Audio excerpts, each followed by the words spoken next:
एक ओंकार सतनाम करता पुरख निरभौ निर्वैर अकाल मूरत आजोनी सैभं गुर प्रसाद जप आद सच जुगाद सच है भी सच नानक होसी भी सच।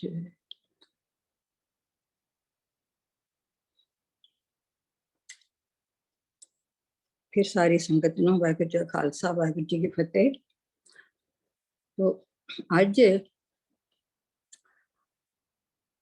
तुसीं सारा पढ़ ही लिया होना कि आसा दी वार दे विचों श्लोक कर रहा। श्लोक माला पहला, सच्चे तेरे खंड सच्ची ब्रह्मंड। तुहाडे विचों कोई भी पढ़ देवे।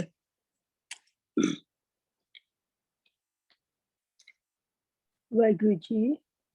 हाँ जी सुरी जी तुसीं पढ़। हाँ जी, हाँ जी पढ़न लगी हाँ जी। हाँ जी पढ़। श्लोक महला पहला, सच्चे तेरे खंड सच्चे ब्रह्मांड, सच्चे तेरे लोह सच्चे आकार, सच्चे तेरे करने सर्व विचार, सच्चा तेरा अमर सच्चा दीवान, सच्चा तेरा हुक्म सच्चा फुरमान, सच्चा तेरा कर्म सच्चा निशान, सच्चे तुद आखे लख करोड़, सच्चा सब ताल सच्चा सब जोर, सच्ची तेरी सिफत सच्ची सलाह, सच्ची तेरी कुदरत सच्चे पातशाह, नानक सच ध्यान सच, जो मन जमने सो कछ निकच। वाहिगुरू जी। वाहिगुरू, बहुत अच्छा, बड़ा ही सोना। सो आसा दी वार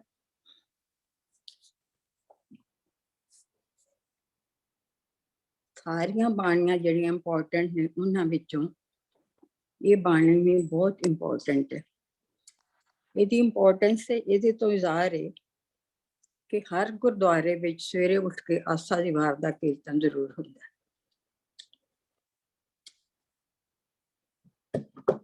दूसरी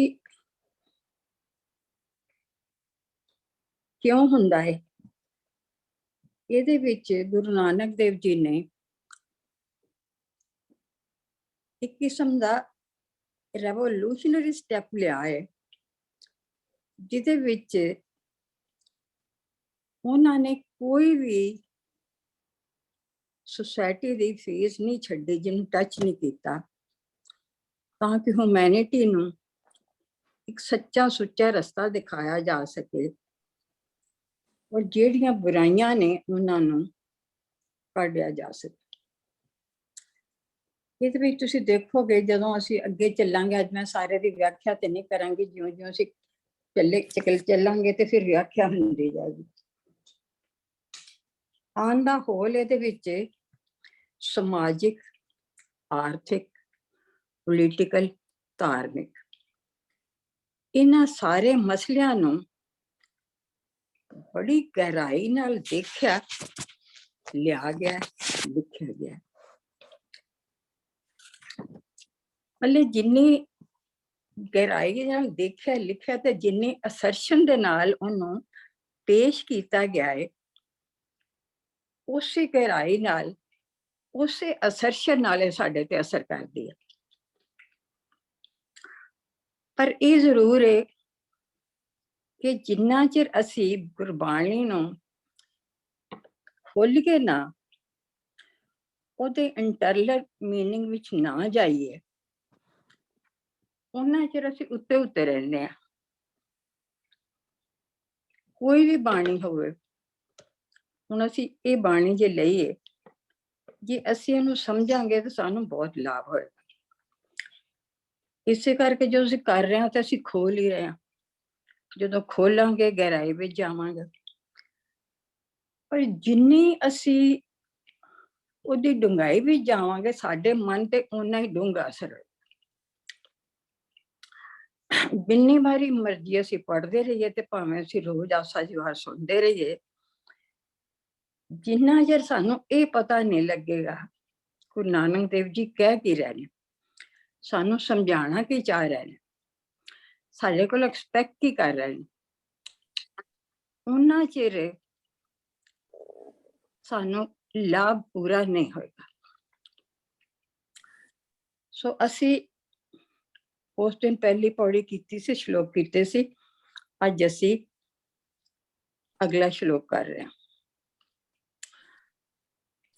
ਹੁਣ ਇਹਦੇ ਵਿੱਚ ਆਂਦਾ ਹੈ ਸੱਚ, ਜਿਹੜਾ ਸੱਚੇ ਤੋਂ ਸਾਰਾ ਸ਼ਲੋਕ ਜਿਹੜਾ ਹੈ ਉਹ ਸੱਚੇ ਦੇ ਅਰਾਊਂਡ ਹੀ ਘੁੰਮ ਰਿਹਾ ਹੈ।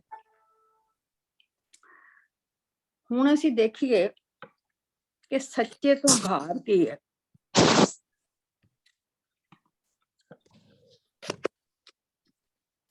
ਜੇ ਮੈਂ ਤੁਹਾਡੇ ਵਿੱਚੋਂ ਹੀ ਸੋਚਾਂ ਵੀ ਤੁਹਾਡੇ ਵਿੱਚੋਂ ਕੋਈ ਇਹਨੂੰ ਥੋੜਾ ਕਰ ਸਕਦਾ ਹੈ ਕਿ ਸੱਚੇ ਦਾ ਭਾਵ ਕੀ ਹੈ, ਕਿਉਂਕਿ ਅਸੀਂ ਜੋ ਸਮਝਦੇ ਆ ਨਾ ਉਹਦੇ ਵਿੱਚ ਕਈ ਵਾਰੀ ਫਰਕ ਰਹਿ ਜਾਂਦਾ ਤੇ ਫਿਰ ਅਸੀਂ ਉਹਦੀ ਅਸਲੀਅਤ ਨਾਲ ਨਹੀਂ ਜੁੜਦੇ। ਤਾਂ ਕੋਈ ਕਹੇਗਾ ਕਿ ਸੱਚੇ ਤੋਂ ਭਾਵ ਕੀ ਹੈ, ਸੱਚ ਤੋਂ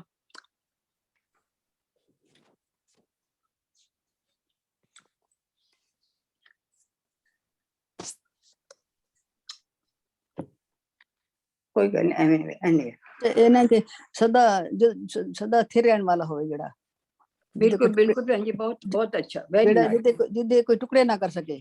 ਬਿਲਕੁਲ ਬਿਲकुल, ਬਹੁਤ ਅੱਛਾ, ਵੈਰੀ ਨਾਈਸ। ਰੰਗ ਤੇ ਜੀ ਜੋ ਪਦਾਰਥ ਹਨ ਇੱਕ ਸੱਚ ਦੇ ਅਧੀਨ ਹਨ, ਜੋ ਹੈ ਸੱਚ ਦੇ ਅਧੀਨ ਹਨ। ਤੇ ਉਹਦੀ ਕਚਹਿਰੀ ਵੀ ਸੱਚ ਹੈਗੀ, ਉਹਦੇ ਕਚਹਿਰੀ ਦੇ ਫੈਸਲੇ ਵੀ ਸੱਚ ਹੈਗੇ ਨੇ, ਕਿਉਂਕਿ ਬਿਲਕੁਲ ਬਹੁਤ ਵੈਰੀ ਨਾਈਸ। ਹਾਂਜੀ। ਸੋ ਜਿਸ ਤਰ੍ਹਾਂ ਭੈਣ ਜੀ ਨੇ ਕਿਹਾ ਹੈ ਕਿ ਅਸਲ ਵੇ ਉਹਦਾ ਜਿਹੜਾ ਬੇਸਿਕ ਮੀਨਿੰਗ ਹੈ ਉਹ ਵੇ ਸੱਚ। ਸੱਚ ਕਿਹਨੂੰ ਕਹਿੰਦੇ ਨੇ? ਜਿਹੜਾ ਕਿ ਕਦੇ ਬਦਲਦਾ ਨਹੀਂ, ਜਿਹਦੀ ਕਦੀ ਹੋਂਦ ਖਤਮ ਨਹੀਂ ਹੁੰਦੀ, ਨਾ ਉਹਦਾ ਕੋਈ ਬਿਗਨਿੰਗ ਹੈ ਨਾ ਉਹਦਾ ਕੋਈ ਐਂਡ। ਉਹ ਸੀ, ਹਮੇਸ਼ਾ ਰਹੇਗਾ, ਭਾਵੇਂ ਸੰਸਾਰ ਰਵੇ ਭਾਵੇਂ ਨਾ ਰਵੇ, ਪਰ ਸੱਚ ਰਹੇਗਾ। ਸੱਚ ਤੋਂ ਜਿੰਨੇ ਵੀ ਕੰਮ ਹੋਣਗੇ, ਜਿੰਨੇ ਵੀ ਗੁਣ ਹੋਣਗੇ, ਜਿੰਨੀਆਂ ਵੀ ਸ਼ਕਤੀਆਂ ਕੰਮ ਕਰਨੀਆਂ ਸੰਸਾਰ ਦੇ ਵਿੱਚ, ਆਪ ਸੱਚ ਕੀਆ ਸਭ, ਆਪ ਸੱਚ ਕੀਆ ਸਭ ਸੱਚ, ਆਪੇ ਜਾਣੇ ਆਪਣੀ ਮਿੱਤ। ਉਹਦੀ ਪਾਤਸ਼ਾਹੀ ਸੱਚੀ ਹੈਗੀ, ਉਹਦਾ ਦਰਬਾਰ ਸੱਚਾ ਹੈਗਾ, ਫਰਮਾਨ ਸੱਚਾ ਹੈਗਾ, ਉਹਦੀ ਬਖਸ਼ਿਸ਼ ਸਾਰੀ ਚੀਜ਼ ਹਾਂਜੀ ਅੱਗੇ ਆਏਗਾ। ਸੋ ਜੋ ਉਹਨੇ ਬਣਾਇਆ ਹੈ ਉਹ ਹੁਣ ਅਸੀਂ ਥੋੜਾ ਜਿਹਾ ਹੋਰ ਅੱਗੇ ਨਿਕਲਨੇ ਆ। ਅਸੀਂ ਅਸ਼ਟਪਦੀ ਵਿੱਚ ਜਿਹੜੇ ਅਖੀਰਲੇ ਦੇ ਚ ਆ, ਪੂਰਾ ਗੁਰ ਆਰਾਧਿਆ ਪੂਰਾ ਜਾਂ ਕਾ ਨਾਮ, ਨਾਨਕ ਪੂਰਾ ਪਾਇਆ ਪੂਰੇ ਕੇ ਗੁਣ ਕਾ। ਪੂਰਾ ਪ੍ਰਭ ਆਰਾਧਿਆ, ਪੂਰਾ ਪ੍ਰਭ ਆਰਾਧਿਆ ਮਤਲਬ ਕੀ? ਮਤਲਬ ਇਹ ਕਿ ਉਹ ਪੂਰਨ ਹੈ। ਪੂਰਨ ਕਿਹਨੂੰ ਕਿਹਾ ਜਾਂਦਾ ਹੈ? ਜਿਹੜਾ ਕਿ ਕੰਪਲੀਟ ਹੈ, ਜਿਹਦੇ ਵਿੱਚੋਂ ਨਾ ਕੁਝ ਕੱਢਿਆ ਜਾ ਸਕਦਾ, ਨਾ ਕੁਝ ਪਾਇਆ ਜਾ ਸਕਦਾ, ਘੱਟ ਵੱਧ ਕੁਛ ਨਹੀਂ, ਪਰ ਉਹ ਪਰਫੈਕਟ ਹੈ। ਹੁਣ ਦੇਖੋ, ਇੱਕ ਆਮ ਬੰਦਾ ਵੀ ਜਿੰਨਾ ਪਰਫੈਕਟ ਹੁੰਦਾ, ਜਿੰਨੀ ਉਹਦੀ ਪਰਫੈਕਸ਼ਨ ਹੁੰਦੀ ਹੈ, ਜਿੰਨੇ ਵੀ ਉਹ ਕੰਮ ਕਰਦਾ ਹੈ, ਉਹ ਉਸ ਲੈਵਲ ਤੋਂ ਕਰਦਾ ਹੈ। ਪਰ ਬੰਦੇ ਨੂੰ ਕਦੀ ਕੰਪੇਅਰ ਨਹੀਂ ਕੀਤਾ ਜਾ ਸਕਦਾ, ਇਸ ਕਰਕੇ ਕਿ ਬੰਦੇ ਵਿੱਚ ਉਹ ਪੂਰੀ ਪੂਰਨਤਾ ਆ ਹੀ ਨਹੀਂ ਨਾ ਸਕਦੀ। ਕਹਿੰਦੇ ਨੇ ਕਿ ਰਾਮ ਜੀ ਜਿਹੜੇ ਸੀ ਉਹ 14 ਕਲਾ ਸੰਪੂਰਨ ਸੀ ਤੇ ਕ੍ਰਿਸ਼ਨ ਜੀ 16 ਕਲਾ ਸੰਪੂਰਨ ਸੀ। ਮੀਨਸ ਕਿ he has complete ਪੂਰਨਤਾ, ਇੰਟੈਲੀਜੈਂਸ, everything all round ਪੂਰਨ। ਹੁਣ ਜਿਹੜਾ ਪੂਰਨ ਤੋਂ ਜੋ ਕੰਮ ਹੋਏਗਾ ਪੂਰਨ ਹੋਏਗਾ। ਤੇ ਸਤਿਗੁਰੂ ਸਰਬ ਕਲਾ ਭਰਪੂਰ ਹੈਗੇ ਨੇ, ਸਰਬ ਕਲਾ ਭਰਪੂਰ ਸੱਚਾ ਪਾਤਸ਼ਾਹ ਤੇ। ਹਾਂਜੀ। ਸੋ ਜੇ ਉਹਦੇ ਵਿੱਚੋਂ ਜੋ ਵੀ ਕੰਮ ਕਰੇਗਾ ਉਹ ਪੂਰਨ ਹੋਏਗਾ। ਸੋ ਹੁਣ ਅਸੀਂ ਇਹ ਦੇਖੀਏ ਕਿ ਅੱਗੋਂ ਅਸੀਂ ਜਦੋਂ ਵਿਆਖਿਆ ਕਰਾਂਗੇ ਉਹਦੇ ਵਿੱਚ ਸਾਰੀ ਡਿਟੇਲ ਆ ਜਾਏਗੀ ਕਿ ਜੋ ਕੁਝ ਉਹਨੇ ਕੀਤਾ ਹੈ, ਜੋ ਉਹਦਾ ਕਾਨੂੰਨ ਹੈ, ਜੋ ਉਹਨੇ ਕ੍ਰੀਏਸ਼ਨ ਕੀਤੀ ਹੈ, ਹੁਣ ਉਹਦੇ ਤੋਂ ਸੱਤੋਂ ਅਸੀਂ ਵੀ ਕਵਾਂਗੇ ਇਹ ਹਰ ਚੀਜ਼ ਜਿਹੜੀ ਹੈ ਉਹਦੇ ਚ ਪੂਰਨਤਾ ਹੈ। ਭਾਵੇਂ ਉਹਨੇ ਕ੍ਰੀਏਸ਼ਨ ਕੀਤੀ ਹੈ, ਭਾਵੇਂ ਉਹਨੇ ਕ੍ਰੀਏਸ਼ਨ ਨੂੰ ਸਪੋਰਟ ਕਰਨ ਵਾਸਤੇ ਪੂਰੀਆਂ ਸਹੂਲਤਾਂ ਦਿੱਤੀਆਂ ਨੇ, ਭਾਵੇਂ ਉਹਦਾ ਕਾਨੂੰਨ ਹੈ ਜਿਹਨੂੰ ਅਸੀਂ ਹੁਕਮ ਕਹਿੰਦੇ ਹਾਂ, ਭਲੇ ਜੋ ਵੀ ਹੈ ਉਹ ਪਰਫੈਕਟ ਹੈ, ਉਹਦੀ ਪਰਫੈਕਸ਼ਨ। ਸਤ ਮੀਨਸ ਕੰਪਲੀਟ, ਪਰਫੈਕਟ।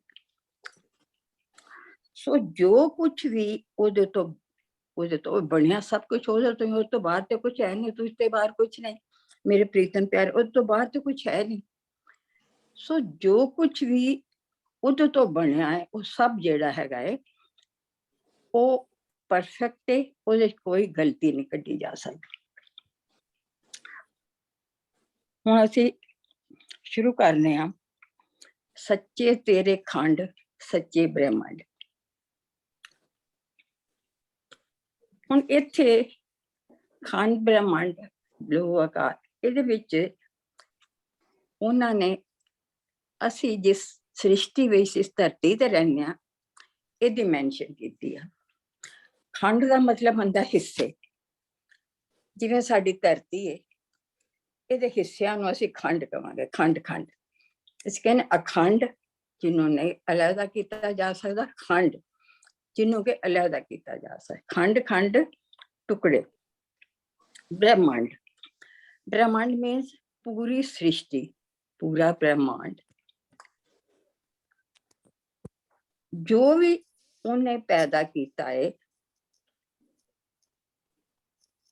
ਉਹ ਪਰਫੈਕਟ ਹੈ, ਉਹ ਕੰਪਲੀਟ ਹੈ, ਉਹਦੇ ਵਿੱਚ ਕੋਈ ਅਧੂਰਾਪਨ ਨਹੀਂ, ਉਹਦੇ ਕੋਈ ਨੁਕਸ ਨਹੀਂ ਕੱਢਿਆ ਜਾ ਸਕਦਾ। ਸੱਚੇ ਤੇਰੇ ਲੋ ਸੱਚੇ ਆਕਾਰ। ਲੋ ਮੀਨਸ ਲੋਕ। ਵੈਸੇ ਹਿੰਦੂ ਫਿਲਾਸਫੀ ਚ ਉਹਨਾਂ ਨੇ ਕਿਹਾ 14 ਲੋਕ ਨੇ। ਉਹ ਕਹਿੰਦੇ ਨੇ ਕਿ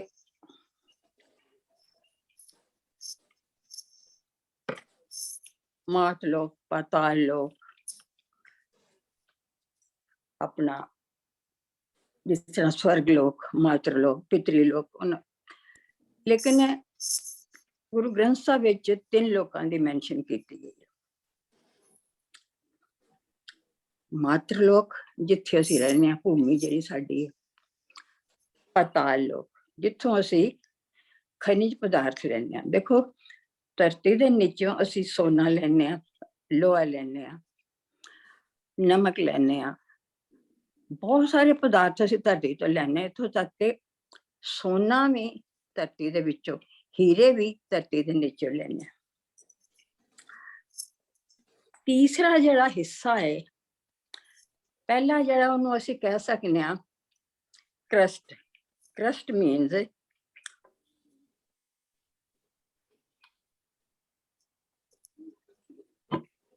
ਕਰਸਟ में ਕੀ ਕਹਾਂਗੇ? ਕਰਸਟ ਨੂੰ ਵਿਸ਼ਵਾਸ, ਭਰੋਸਾ। ਕਰਸਟ ਮੀਨਸ ਕਿ ਜਿਹੜਾ ਕਿ ਇੱਕ ਭਰੋਸਾ ਰੱਖਣਾ।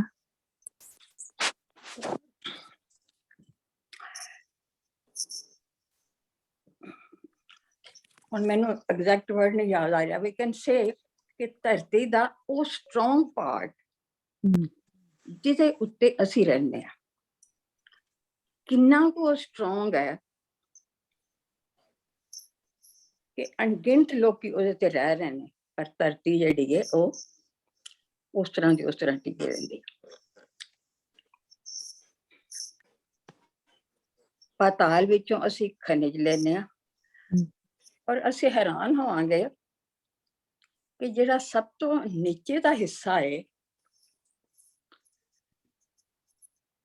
ਅਸੀਂ ਧਰਤੀ ਚੋਂ ਖਣਿਜ ਲੈਣੇ ਕਿ ਪਾਤਾਲ ਚੋਂ ਖਣਿਜ ਲੈਣੇ? ਧਰਤੀ ਚੋਂ ਖਣਿਜ ਲੈਣੇ ਨਾ। ਨਹੀਂ, ਅਸੀਂ ਪਾਤਾਲ ਵਿੱਚੋਂ ਲੈਂਦੇ। ਅਸੀਂ ਧਰਤੀ ਨੂੰ ਜਦੋਂ ਖੋਦਦੇ ਹਾਂ ਉਹਨੂੰ ਪਾਤਾਲ ਕਹਿੰਦੇ ਨੇ। ਅੱਛਾ ਅੱਛਾ। ਜਦੋਂ ਅਸੀਂ ਖੋਦਦੇ ਹਾਂ ਉਹਦੇ ਵਿੱਚ ਸਾਨੂੰ ਲੋਹਾ ਵੀ ਮਿਲਦਾ ਹੈ। ਜਦੋਂ ਬਹੁਤ ਕਈਆਂ ਥਾਵਾਂ ਤੋਂ ਦੇਖਿਆ ਖਾਨਾ ਸੋਨੇ ਦੀਆਂ ਵੀ ਖਾਨਾਂ ਹੈਗੀਆਂ।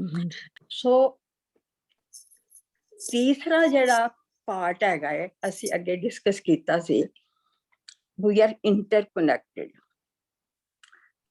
ਥੋੜਾ ਜਿਹਾ ਅਸੀਂ ਗਹਿਰਾਈ ਵਿੱਚ ਜਾ ਰਹੇ ਹਾਂ, ਇਹਦਾ ਬੜਾ ਲਾਭ ਹੁੰਦਾ ਗਹਿਰਾਈ ਵਿੱਚ ਜਾਣ ਦਾ। ਸਾਡੀ ਸਮਝ ਜਦੋਂ ਬਹੁਤ ਗਹਿਰੀ ਚਲੀ ਜਾਂਦੀ ਹੈ ਤੇ ਅਸੀਂ ਉਹਦੇ ਨਾਲ ਸਿੱਧਾ ਜੁੜ ਜਾਂਦੇ ਹਾਂ। ਹਾਂਜੀ ਇੱਕ ਵਿਸਮਾਦ ਇਸ ਤਰ੍ਹਾਂ ਦਾ ਆਂਦਾ ਹੈ ਕਿ ਉਸ ਹੈਰਾਨੀ ਦੇ ਵਿੱਚ ਅਸੀਂ ਆਪਣਾ ਆਪ ਭੁੱਲ ਜਾਂਦੇ ਹਾਂ। ਸਾਨੂੰ ਸਿਰਫ ਉਹਦੀ ਅਸਚਲਤਾ ਯਾਦ ਰਹਿ ਜਾਂਦੀ ਹੈ। ਅਸੀਂ ਅਸਚਲਤਾ 'ਚ ਇੰਨੇ ਡੁੱਬ ਰਹੇ ਹਾਂ ਕਿ ਸਾਡੀਆਂ ਆਪਣੀਆਂ ਸੋਚਾਂ, ਸਾਡੇ ਆਪਣੇ ਵਿਚਾਰ ਜਿਹੜੇ ਨੇ ਉਹ ਸਾਰੇ ਜਿਹੜੇ ਨੇ ਉਹ ਗਾਇਬ ਹੋ ਜਾਂਦੇ ਨੇ। ਉਹਨੂੰ ਹੀ ਅਸੀਂ ਕਹਿੰਦੇ ਹਾਂ ਕਿ ਪਰਮਾਤਮਾ ਨਾਲ ਇੱਕਮਿਕ ਹੋਣਾ। ਕਿ ਇੱਕਮਿਕ ਅਸੀਂ ਤਾਂ ਹੀ ਹੋ ਸਕਦੇ ਹਾਂ ਜੇ ਸਾਡੀਆਂ ਆਪਣੀਆਂ ਚਲਾਕੀਆਂ, ਸਾਡਾ ਆਪਣਾ ਗਿਆਨ ਜਿਹੜਾ ਹੈ ਉਹ ਸਾਨੂੰ ਇਹ ਲੱਗੇ ਕਿ ਉਹ ਤਾਂ ਕੁਛ ਵੀ ਨਹੀਂ ਹੈਗਾ, ਸਾਨੂੰ ਤਾਂ ਕੁਛ ਵੀ ਨਹੀਂ ਆਉਂਦਾ। ਸੋ ਅੱਗੇ ਵੀ ਅਸੀਂ ਡਿਸਕਸ ਕੀਤਾ ਸੀ ਕਿ ਵੀ ਆਰ ਇੰਟਰਕਨੈਕਟਡ। ਹੁਣ ਤੁਸੀਂ ਦੇਖੋ, ਸ਼ਾਇਦ ਅੱਗੇ ਮੈਂ ਡਿਸਕਸ ਨਹੀਂ ਕੀਤਾ, ਥੋੜਾ ਜਿਹਾ ਮੈਂਸ਼ਨ ਕੀਤੀ ਸੀ principles of this divine management ਵਿੱਚ ਕਿ ਵੀ ਆਰ ਇੰਟਰਕਨੈਕਟਡ। ਉਸ ਤੋਂ ਨੀਚੇ ਪਾਣੀ ਹੈ। ਪਾਣੀ ਜਿਹੜਾ ਹੈ, ਤੁਸੀਂ ਖੂਹ ਖੋਦਦੇ ਹੋ, ਖੋਦਦਿਆਂ ਨੀਚੇ ਪਾਣੀ ਆ ਜਾਂਦਾ। ਇਹਦਾ ਮਤਲਬ ਹੈ ਜ਼ਮੀਨ ਦੇ ਇੱਕ ਸਰਟਨ ਲੈਵਲ ਤੇ ਪਾਣੀ ਹੈ। ਉਹ ਪਾਣੀ ਨੀਚੋਂ ਸਾਰਾ ਇੰਟਰਕਨੈਕਟਡ ਹੈ। ਉਹ ਸਮੁੰਦਰ ਦੇ ਨਾਲ ਇੰਟਰਕਨੈਕਟਡ ਹੈ, ਉਹ ਖੂਹ ਦੇ ਨਾਲ ਇੰਟਰਕਨੈਕਟਡ ਹੈ। ਹੋਰ ਜਿੰਨੇ ਵੀ ਜ਼ਮੀਨ ਦੇ ਨੀਚੇ ਜਿਹੜੀਆਂ ਨਦੀਆਂ ਵਗ ਰਹੀਆਂ ਨੇ ਉਹਦੇ ਨਾਲ ਕਨੈਕਟਡ ਹੈ। ਸੋ ਅਸੀਂ ਦੇਖਿਆ ਕਿ ਉੱਤੇ ਕ੍ਰਸਟ ਹੈ, ਉੱਤੇ ਸਟਰੋਂਗ ਪਾਰਟ ਹੈ, ਜਿਹਦੇ ਉੱਤੇ ਧਰਤੀ ਦੇ ਉੱਤੇ ਚੱਲਦੇ ਫਿਰਨੇ ਆ। ਧਰਤੀ ਜਿਹੜੀ ਹੈ ਉਸ ਰਹਿੰਦੀ, ਉਸ ਤਰ੍ਹਾਂ ਸਥਿਰ ਰਹਿੰਦੀ।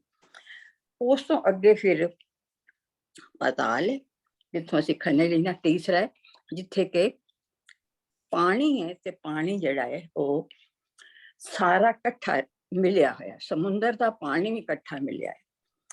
ਇਹਨੂੰ ਅਸੀਂ ਇੰਟਰਕਨੈਕਟਡ ਕਹਿੰਦੇ ਹਾਂ। ਹੁਣ ਅਸੀਂ ਪਾਣੀ ਤੱਕ ਨਾ ਲਈਏ, ਅਸੀਂ ਇਹਨੂੰ ਆਪਣੇ ਨਾਲ ਜੋੜਨਾ। ਅਸੀਂ ਸਾਰੀ ਚੀਜ਼ ਦੇ ਨਾਲ ਜੁੜੇ ਹੋਏ ਹਾਂ, ਅਸੀਂ ਇੰਟਰਲਿੰਕਡ, ਅਸੀਂ ਕਨੈਕਟਡ ਆ। ਸਾਡੀ ਜਿਹੜੀ એનર્ਜੀ ਹੈ ਸਾਨੂੰ ਪਤਾ ਨਹੀਂ ਲੱਗਦਾ, ਪਰ ਜਿਉਂ-ਜਿਉਂ ਅਸੀਂ ਸਮਝਾਂਗੇ, ਗਹਿਰਾਈ ਵਿੱਚ ਜਾਵਾਂਗੇ, ਸਾਨੂੰ ਇੱਕ ਬੜਾ ਲਾਭ ਹੋਏਗਾ ਕਿ ਮੇਰਾ ਇੱਕ ਸ਼ਬਦ ਵੀ ਬੋਲਿਆ ਹੋਇਆ, ਮੇਰੀ ਇੱਕ ਸੋਚ ਵੀ, ਇਹ ਸਾਰੀ એનર્ਜੀ ਜਿਹੜੀ ਹੈ ਇਹ ਤੇ ਬਾਹਰ ਜਾ ਰਹੀ ਹੈ, ਇਹ ਤੇ ਲਿੰਕਡ ਹੈ, ਕਨੈਕਟਡ ਹੈ। ਤੇ ਜੇ ਮੇਰੀ એનર્ਜੀ ਬਾਹਰ ਜਾ ਰਹੀ ਹੈ ਤੇ ਬਾਹਰੋਂ ਮੈਨੂੰ ਉਸ ਤਰ੍ਹਾਂ ਦੀ એનર્ਜੀ ਆ ਰਹੀ ਹੈ। ਵੰਸ ਯੂ ਬਿਕਮ એનર્ਜੀ ਕੌਨਸ਼ੀਅਸ, ਉਹਦਾ ਬੜਾ ਲਾਭ ਹੁੰਦਾ। ਮਨ ਜਿਹੜਾ ਉਹਦਾ ਤੇ ਇੱਕ ਬੰਧਨ, ਇੱਕ ਕੰਟਰੋਲ ਲੱਗ ਜਾਂਦਾ। ਮਨ ਇੱਕਦਮ ਸੋਚਣ ਲੱਗ ਜਾਂਦਾ ਹੈ ਕਿ ਹੁਣ ਮੈਂ ਜੋ ਬੋਲ ਰਿਹਾ ਵਾਂ, ਸੋਚ ਰਿਹਾ ਵਾਂ, ਇਹ ਤੇ ਸਾਰਾ ਜਿਹੜਾ ਇੰਟਰਲਿੰਕਡ ਹੈਗਾ, ਤੇ ਮੈਂ ਸਾਰੀ ਯੂਨੀਵਰਸ ਤੇ ਅਸਰ ਪਾ ਰਿਹਾ, ਯੂਨੀਵਰਸ ਮੇਰੇ ਤੇ ਵੀ ਅਸਰ ਪਾਇਆ। ਸੋ ਉਸ ਤੋਂ ਅੱਗੇ ਅਸੀਂ ਹੈਰਾਨ ਹੋਵਾਂਗੇ। ਉਸ ਤੋਂ ਅੱਗੇ ਅੱਗ ਵੇ, ਸਭ ਤੋਂ ਨੀਚੇ ਅੱਗ ਵੇ। ਜੇ ਅੱਗ ਨਾ ਹੋਵੇ ਤਾਂ ਧਰਤੀ ਨਹੀਂ ਹੋ ਸਕਦੀ। ਅੱਗ ਨਾ ਹੋਵੇ ਤਾਂ ਧਰਤੀ ਠੰਡੀ ਹੋ ਜਾਏਗੀ, ਅਸੀਂ ਉਸ ਠੰਡ ਦੇ ਵਿੱਚ ਜੀ ਨਹੀਂ ਸਕਾਂਗੇ। ਅੱਗ ਨਾ ਹੋਵੇ ਤੇ ਸੂਰਜ ਦੀ ਜਿਹੜੀ ਗਰਮੀ ਹੈ ਉਹਨੂੰ ਸਾਡੀ ਧਰਤੀ ਖਿੱਚ ਨਹੀਂ ਸਕੇਗੀ। ਅੱਗ ਸਭ ਤੋਂ ਥੱਲੇ ਅੱਗ ਹੈਗੀ, ਸਭ ਤੋਂ ਨੀਚੇ। ਹੁਣ ਜਿੰਨੇ ਭੁਚਾਲ ਆਉਂਦੇ ਨੇ, ਔਰ ਜਿੰਨੇ ਇਹ ਆਪਣਾ ਕੀ ਹੈਗਾ, ਇਹ ਜਵਾਲਾਮੁਖੀ ਫਟਦੇ ਨੇ, ਇਹ ਨੀਚੇ ਅੱਗ ਹੈ। ਤੁਸੀਂ ਹੈਰਾਨ ਹੋਵੋਗੇ, ਸਮੁੰਦਰ ਦੇ ਨੀਚੇ ਵੀ ਅੱਗ ਹੈ। ਸਮੁੰਦਰ ਦੇ ਨੀਚੇ ਜਿਹੜੀ ਅੱਗ ਵੇ, ਉਹਦੇ ਨਾਲ ਭਾਫ ਬਣਦੀ, ਸਾਨੂੰ ਨਜ਼ਰ ਨਹੀਂ ਆਉਂਦੀ, ਪਰ ਉਹ ਸਾਨੂੰ ਨਜ਼ਰ ਆਉਂਦੀ ਵੀ, ਪਰ ਅਸੀਂ ਧਿਆਨ ਨਹੀਂ ਦਿੰਦੇ। ਪਰ ਹੁਣ ਜਦੋਂ ਅਸੀਂ ਮੈਂਸ਼ਨ ਕਰਾਂਗੇ ਤਾਂ ਸਾਡਾ ਧਿਆਨ ਉਧਰ ਜਾਣਾ ਸ਼ੁਰੂ ਹੋ ਜਾਏਗਾ। ਜਿਹੜੇ ਬੱਦਲ ਬਣਦੇ ਨੇ ਉਹ ਕਿਸ ਤਰ੍ਹਾਂ ਬਣਦੇ ਨੇ? ਜਿਹੜੀ ਸਮੁੰਦਰ ਦੇ ਨੀਚੇ ਅੱਗ ਵੇ, ਜਦੋਂ ਉਹ ਪਾਣੀ ਉਬਲਦਾ ਹੈ ਤੇ ਉਹ ਜਿਹੜੀ ਸਟੀਮ ਉੱਪਰ ਜਾਂਦੀ, ਉਹ ਬੱਦਲ ਬਣਦਾ।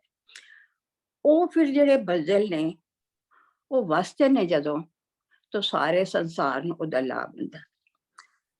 ਜੇਕਰ ਸਮੁੰਦਰ ਦੇ ਨੀਚੇ ਅੱਗ ਨਾ ਹੋਵੇ ਤੇ ਸਾਰੀਆਂ ਨਦੀਆਂ ਜਿਹੜੀਆਂ ਨੇ ਸਮੁੰਦਰ ਵਿੱਚ ਜਾ ਕੇ ਪੈਣ, ਤੇ ਸਮੁੰਦਰ ਦੇ ਵਿੱਚ ਤੇ ਤੂਫਾਨ ਆ ਜਾਂ ਸਮੁੰਦਰ ਦੇ ਵਿੱਚ ਤੇ ਕੀ ਕਹਿੰਦੇ ਨੇ ਕਿ ਕੀ ਕਹੋਗੇ, ਪੱਲੇ ਸਮੁੰਦਰ ਜਿਹੜਾ ਹੈ ਕੀ ਕਹੋਗੇ ਮੈਨੂੰ, ਦੇਖੋ ਕਈ ਵਾਰੀ ਲਫ਼ਜ਼ ਜਿਹੜਾ ਨਹੀਂ ਆਉਂਦਾ, ਤੇ ਓਵਰਫਲੋ ਕਰ ਜਾਏਗਾ ਸਮੁੰਦਰ। ਇਹ ਤੁਸੀਂ ਇੱਕ ਕੁਦਰਤ ਦੀ ਬਣਤਰ ਨੂੰ ਤੁਸੀਂ ਜਰਾ ਦੇਖੋ। ਨਹੀਂ ਇਹ ਅੱਗ ਉਹਦੇ ਦਾ ਇੱਕ ਮਿੰਟ ਜੀ, ਅੱਗ ਦਾ ਕੀ ਫੰਕਸ਼ਨ ਹੈਗਾ ਜੇ ਅੱਗ ਦੀ ਵਜ੍ਹਾ ਕਰਕੇ ਨਦੀਆਂ ਵਿੱਚ ਨਹੀਂ ਆਣਗੀਆਂ, ਅਦਰਵਾਈਜ਼ ਨਦੀਆਂ ਵਿੱਚ ਆ ਜਾਏ। ਨਦੀ ਵਿੱਚ ਤੇ ਅੱਗ ਨਹੀਂ, ਨਦੀਆਂ ਦਾ ਪਾਣੀ ਸਾਰਾ ਸਮੁੰਦਰ ਵਿੱਚ ਪੈਗਾ, ਠੀਕ ਹੈ ਨਾ। ਜਦੋਂ ਸਮੁੰਦਰ ਸਾਰਾ ਪਾਣੀ ਨਦੀਆਂ ਦਾ ਸਮੁੰਦਰ ਵਿੱਚ ਪੈਗਾ, ਸਮੁੰਦਰ ਓਵਰਫਲੋ ਹੋ ਜਾਏਗਾ। ਰਾਈਟ। ਲੇਕਿਨ ਪਰਮਾਤਮਾ ਦਾ ਤੁਸੀਂ ਕਾਨੂੰਨ ਦੇਖੋ ਕਿ ਸਮੁੰਦਰ ਓਵਰਫਲੋ ਨਾ ਹੋਏ, ਤੇ ਉਹ ਜਿਹੜਾ ਪਾਣੀ ਹੈ ਉਹ ਜਦੋਂ ਬੱਦਲ ਬਣ ਕੇ ਬਰਸੇਗਾ ਤੇ ਸਾਰੀ ਦੁਨੀਆ ਨੂੰ ਉਹ ਪਾਣੀ ਮਿਲੇਗਾ। ਤੁਹਾਡੇ ਦਰਖਤ ਹਰੇ ਭਰੇ ਹੋ ਜਾਣਗੇ, ਤੁਹਾਡੀਆਂ ਖੇਤੀਆਂ ਹਰੀਆਂ ਭਰੀਆਂ ਹੋ ਜਾਣਗੀਆਂ, ਸਾਰੀ ਕੁਦਰਤ ਜਿਹੜੀ ਹੈਗੀ ਉਹ ਖਿਲ ਜਾਏਗੀ, ਫੁੱਲ ਪੱਤੇ ਸਭ। ਤੁਸੀਂ ਇਹਨੂੰ ਸੱਚ ਕਿਹਾ ਗਿਆ, ਮਤਲਬ ਸੱਚ ਬਹੁਤ ਵਾਈਡ ਹੈ, ਬੜਾ ਮਤਲਬ ਇੰਨਾ ਹੀ ਵਾਈਡ ਹੈ ਕਿ ਅਸੀਂ ਸੋਚ ਹੀ ਨਹੀਂ ਸਕਦੇ ਕਿ ਜੋ ਹੋ ਸਭ ਕੁਝ ਸੱਚ ਹੀ, ਆਪ ਸੱਚ ਕਿਹਾ, ਸਭ ਸੱਚ, ਸਭ ਕੁਝ ਸੱਚ ਹੀ ਹੈ। ਲੇਕਿਨ ਇਹਦੇ ਚ ਇੰਟੈਲੀਜੈਂਸ ਤੁਸੀਂ ਦੇਖੋ, ਸੱਚ ਦੇ ਨਾਲ ਨਾਲ ਤੁਸੀਂ ਪਰਮਾਤਮਾ ਦਾ ਜਿਹੜਾ ਹੈਗਾ ਵੇ ਸੁਭਾਅ ਦੇਖੋ, ਉਹਦਾ ਇੰਟੈਲੀਜੈਂਸ ਦੇਖੋ, ਉਹਦੀ ਪਰਫੈਕਸ਼ਨ ਦੇਖੋ, ਕਿੰਨਾ ਪੂਰਨ ਹੈ, ਕਿੰਨਾ ਇੰਟੈਲੀਜੈਂਟ ਹੈ। ਮਤਲਬ ਇਹ ਇੱਕ ਐਗਜ਼ਾਮਪਲ ਸਮੁੰਦਰ ਦੀ ਦਿੱਤੀ ਹੈ, ਲੇਕਿਨ ਹਰ ਚੀਜ਼ ਦੇ ਵਿੱਚ ਇਸ ਤਰ੍ਹਾਂ ਇੰਟੈਲੀਜੈਂਸ ਹੈ। ਜੇ ਇੱਥੋਂ ਤੱਕ ਤੁਹਾਡਾ ਕੋਈ ਸਵਾਲ ਹੋਵੇ ਤਾਂ ਤੁਸੀਂ ਕਰ ਸਕਦੇ।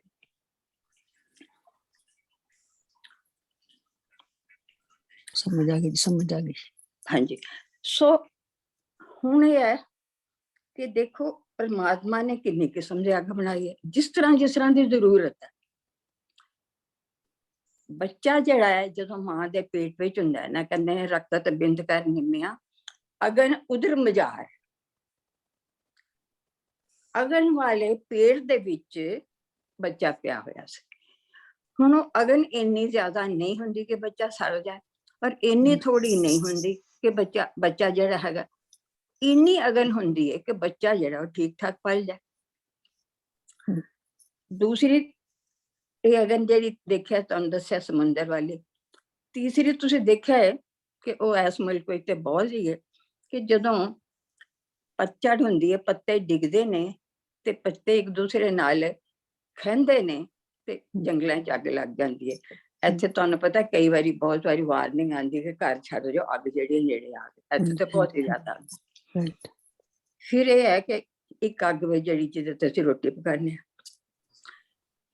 ਉਹ ਵੀ ਬੜੀ ਜ਼ਰੂਰੀ। ਇੱਕ ਅੱਗ ਉਹ ਵੇ, ਇੱਕ ਕੋਈ ਨਹੀਂ ਬੁਝੀ ਭਾਈ ਜਲੇ ਸੰਸਾਰਾ ਵਕਤ ਨਾ ਪਿਆ ਮਾਇਆ, ਬੁਝੀ ਭਾਈ ਜਲੇ ਸੰਸਾਰਾ ਹੈ ਨਾ। ਇੱਕ ਅੱਗ ਜਿਹੜੀ ਹੈ ਉਹ ਸਾਡੇ ਪੇਟ ਵਿੱਚ ਹੈ। ਅੱਛਾ।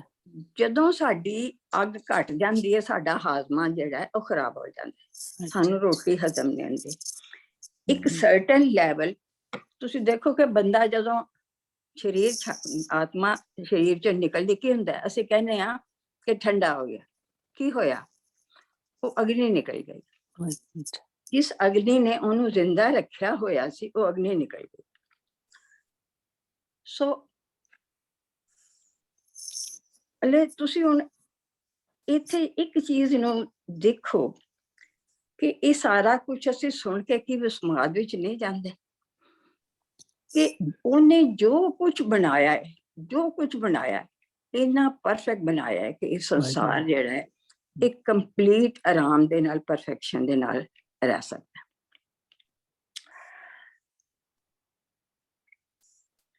ਸੋ ਅੱਗੇ ਕੀ ਤੂੰ ਕਹਿੰਦੀ ਹੈ, ਸੱਚੇ ਤੇਰੇ ਲੋ ਸੱਚੀ ਆਕਾਰ। ਉਹ ਕਹਿੰਦੇ ਨੇ 14 ਲੋਕ ਨੇ, ਉਹ ਤਾਂ ਮੈਂ ਤੁਹਾਨੂੰ ਦੱਸਿਆ, ਉਹ ਕਹਿੰਦੇ ਨੇ 14 ਨੇ, ਪਰ ਆਉਂਦਾ ਕਿ ਆਪਣਾ ਅਸੀਂ ਸਾਡੇ ਜਿਹੜੇ ਨੇ ਇਹ 3 ਹੀ ਹੈਗੇ। ਸੱਚੇ ਤੇਰੇ ਲੋ ਸੱਚੇ ਆਕਾਰ। ਆਕਾਰ ਕੀ ਹੈ? ਜੋ ਵੀ ਚੀਜ਼ ਉਹਨੇ ਪੈਦਾ ਕੀਤੀ ਆਕਾਰ। ਬੰਦੇ ਦਾ ਆਕਾਰ, ਦਰਖਤ ਦਾ ਆਕਾਰ, ਜੋ ਵੀ ਜੀਵ ਜੰਤੂ ਨੇ ਸਭ ਆਕਾਰ ਨੇ। ਹੁਣ ਇਹਨਾਂ ਨੂੰ ਸਭ ਨੂੰ ਸੱਚੇ ਕਿਉਂ ਕਿਹਾ ਗਿਆ ਹੈ? Can I ask somebody? Can I ask? ਸੱਚੇ ਕਿਉਂ ਕਿਹਾ ਗਿਆ? ਕਿਉਂਕਿ ਹਰ ਇੱਕ ਦੇ ਵਿੱਚ ਉਹਦੀ ਪ੍ਰੈਜ਼ੈਂਸ ਹੈਗੀ ਹੈ। Yes. ਲੇਕਿਨ ਹਰ ਇੱਕ ਦੇ ਵਿੱਚ ਉਹ ਇੰਟੈਲੀਜੈਂਸ ਹੈ ਜਿਹਦੇ ਵਿੱਚ ਉਹ ਆਪਣੇ ਆਪ ਨੂੰ ਕੰਪਲੀਟਲੀ ਸੰਭਾਲ ਸਕਦਾ ਹੈ। ਇੱਕ ਤੁਸੀਂ ਦਰਖਤ ਜਿਹੜਾ ਹੈ ਉਹਦਾ ਬੀਜ ਹੈ, ਇੰਨਾ ਛੋਟਾ ਜਿੰਨਾ ਬੀਜ ਹੈ, ਕਈ ਚੀਜ਼ਾਂ ਦੇ ਬੀਜ ਬਹੁਤ ਛੋਟੇ ਹੁੰਦੇ ਨੇ, ਇੰਨਾ ਛੋਟਾ ਜਿੰਨਾ ਬੀਜ ਹੈ, ਪਰ ਉਸ ਬੀਜ ਦੇ ਵਿੱਚ ਪੂਰਾ ਦਰਖਤ ਬਣਨ ਦੀ ਸਮਰੱਥਾ ਹੈ। ਉਸ ਤੋਂ ਬਾਅਦ ਤੇ ਪਰਮਾਤਮਾ ਕੁਝ ਨਹੀਂ ਕਰਦਾ, ਉਹਨੇ ਤੇ ਇੱਕ ਬੀਜ ਦੇ ਵਿੱਚ ਪੂਰੀ ਕੰਪਲੀਟ ਇੰਟੈਲੀਜੈਂਸ, ਐਫੀਸ਼ੀਐਂਸੀ, ਪਰਫੈਕਸ਼ਨ ਭਰ ਦਿੱਤੀ ਹੈ, ਜਿਹਦੇ ਨਾਲ ਉਹ ਦਰਖਤ ਤੱਕ ਪਹੁੰਚਦਾ। ਤੁਸੀਂ ਇੱਕ ਛੋਟਾ ਜਿਹਾ ਦੇਖੋ, ਤੁਸੀਂ ਦੇਖੋ ਮੱਛਰ ਹੈ, ਕਿੰਨਾ ਛੋਟਾ, ਉਹਦੀ ਬਾਹਰ ਤੇ ਖੰਭ ਨੇ, ਅੰਦਰ ਤਾਂ ਬੋਡੀ ਬਹੁਤ ਹੀ ਛੋਟੀ ਹੈ। ਉਹ ਤੁਹਾਡੇ ਹੱਥ ਤੇ ਬੈਠਾ, ਜਿਉਂ ਹੀ ਤੁਸੀਂ ਉਹਨੂੰ ਹੱਥ ਅੱਗੇ ਕੀਤਾ ਹੈ, ਉਹਦੀ ਅੱਖ ਇੰਨੀ ਤੇਜ਼ ਉੱਡ ਜਾਏ। ਦੇਖੋ ਕੀੜੀਆਂ ਛੋਟੀਆਂ ਛੋਟੀਆਂ ਨੇ, ਅਸੀਂ ਉੱਥੇ ਰਹਿੰਦੇ ਸੀ, 27ਵੇਂ ਫਲੋਰ ਤੇ ਕੋਈ ਮਿੱਠਾ ਜਿਹੜਾ ਸੀ ਉਹ ਕਿਹੜੇ ਰੱਖਿਆ ਸੀ ਤੇ ਭੁੱਲ ਗਿਆ, ਤੇ ਕੀੜੀਆਂ ਦੀਆਂ ਲਾਈਨਾਂ ਤੇ ਸਮਝ ਨਾ ਲੱਗੇ ਇਹ ਕਿੱਥੋਂ ਆਈ ਨੇ? 27ਵੇਂ ਫਲੋਰ ਤੇ। ਅੱਛਾ, ਪਰਮਾਤਮਾ ਨੇ ਉਹਨਾਂ ਨੂੰ ਉਹ ਇੰਟੈਲੀਜੈਂਸ ਦਿੱਤਾ ਹੈ ਜਿਹਦੇ ਨਾਲ ਉਹ ਆਪਣੀ ਖੁਰਾਕ ਢੂੰਡ ਸਕਣ। ਅੱਛਾ, ਫਿਰ ਤੁਸੀਂ ਇਹ ਦੇਖੋ, ਕੀੜੀ ਇੰਨੀ ਛੋਟੀ ਹੈ, ਤੁਸੀਂ ਕਦੀ ਕੀੜੀਆਂ ਦੀਆਂ ਖੁੱਡਾਂ ਦੇਖੀਆਂ? ਕਿੰਨੀਆਂ ਗਹਿਰੀਆਂ, ਕਿੰਨੀਆਂ ਲੰਬੀਆਂ। ਜਦੋਂ ਠੰਡ ਹੁੰਦੀ ਹੈ ਤੇ ਕੀੜੀਆਂ ਉਹਦੇ ਅੰਦਰ ਆਪਣਾ ਖਾਣਾ ਜਮਾ ਕੀਤਾ ਹੁੰਦਾ ਤੇ ਉਹ ਬਾਹਰ ਨਹੀਂ ਫਿਰ ਨਿਕਲਦੀਆਂ।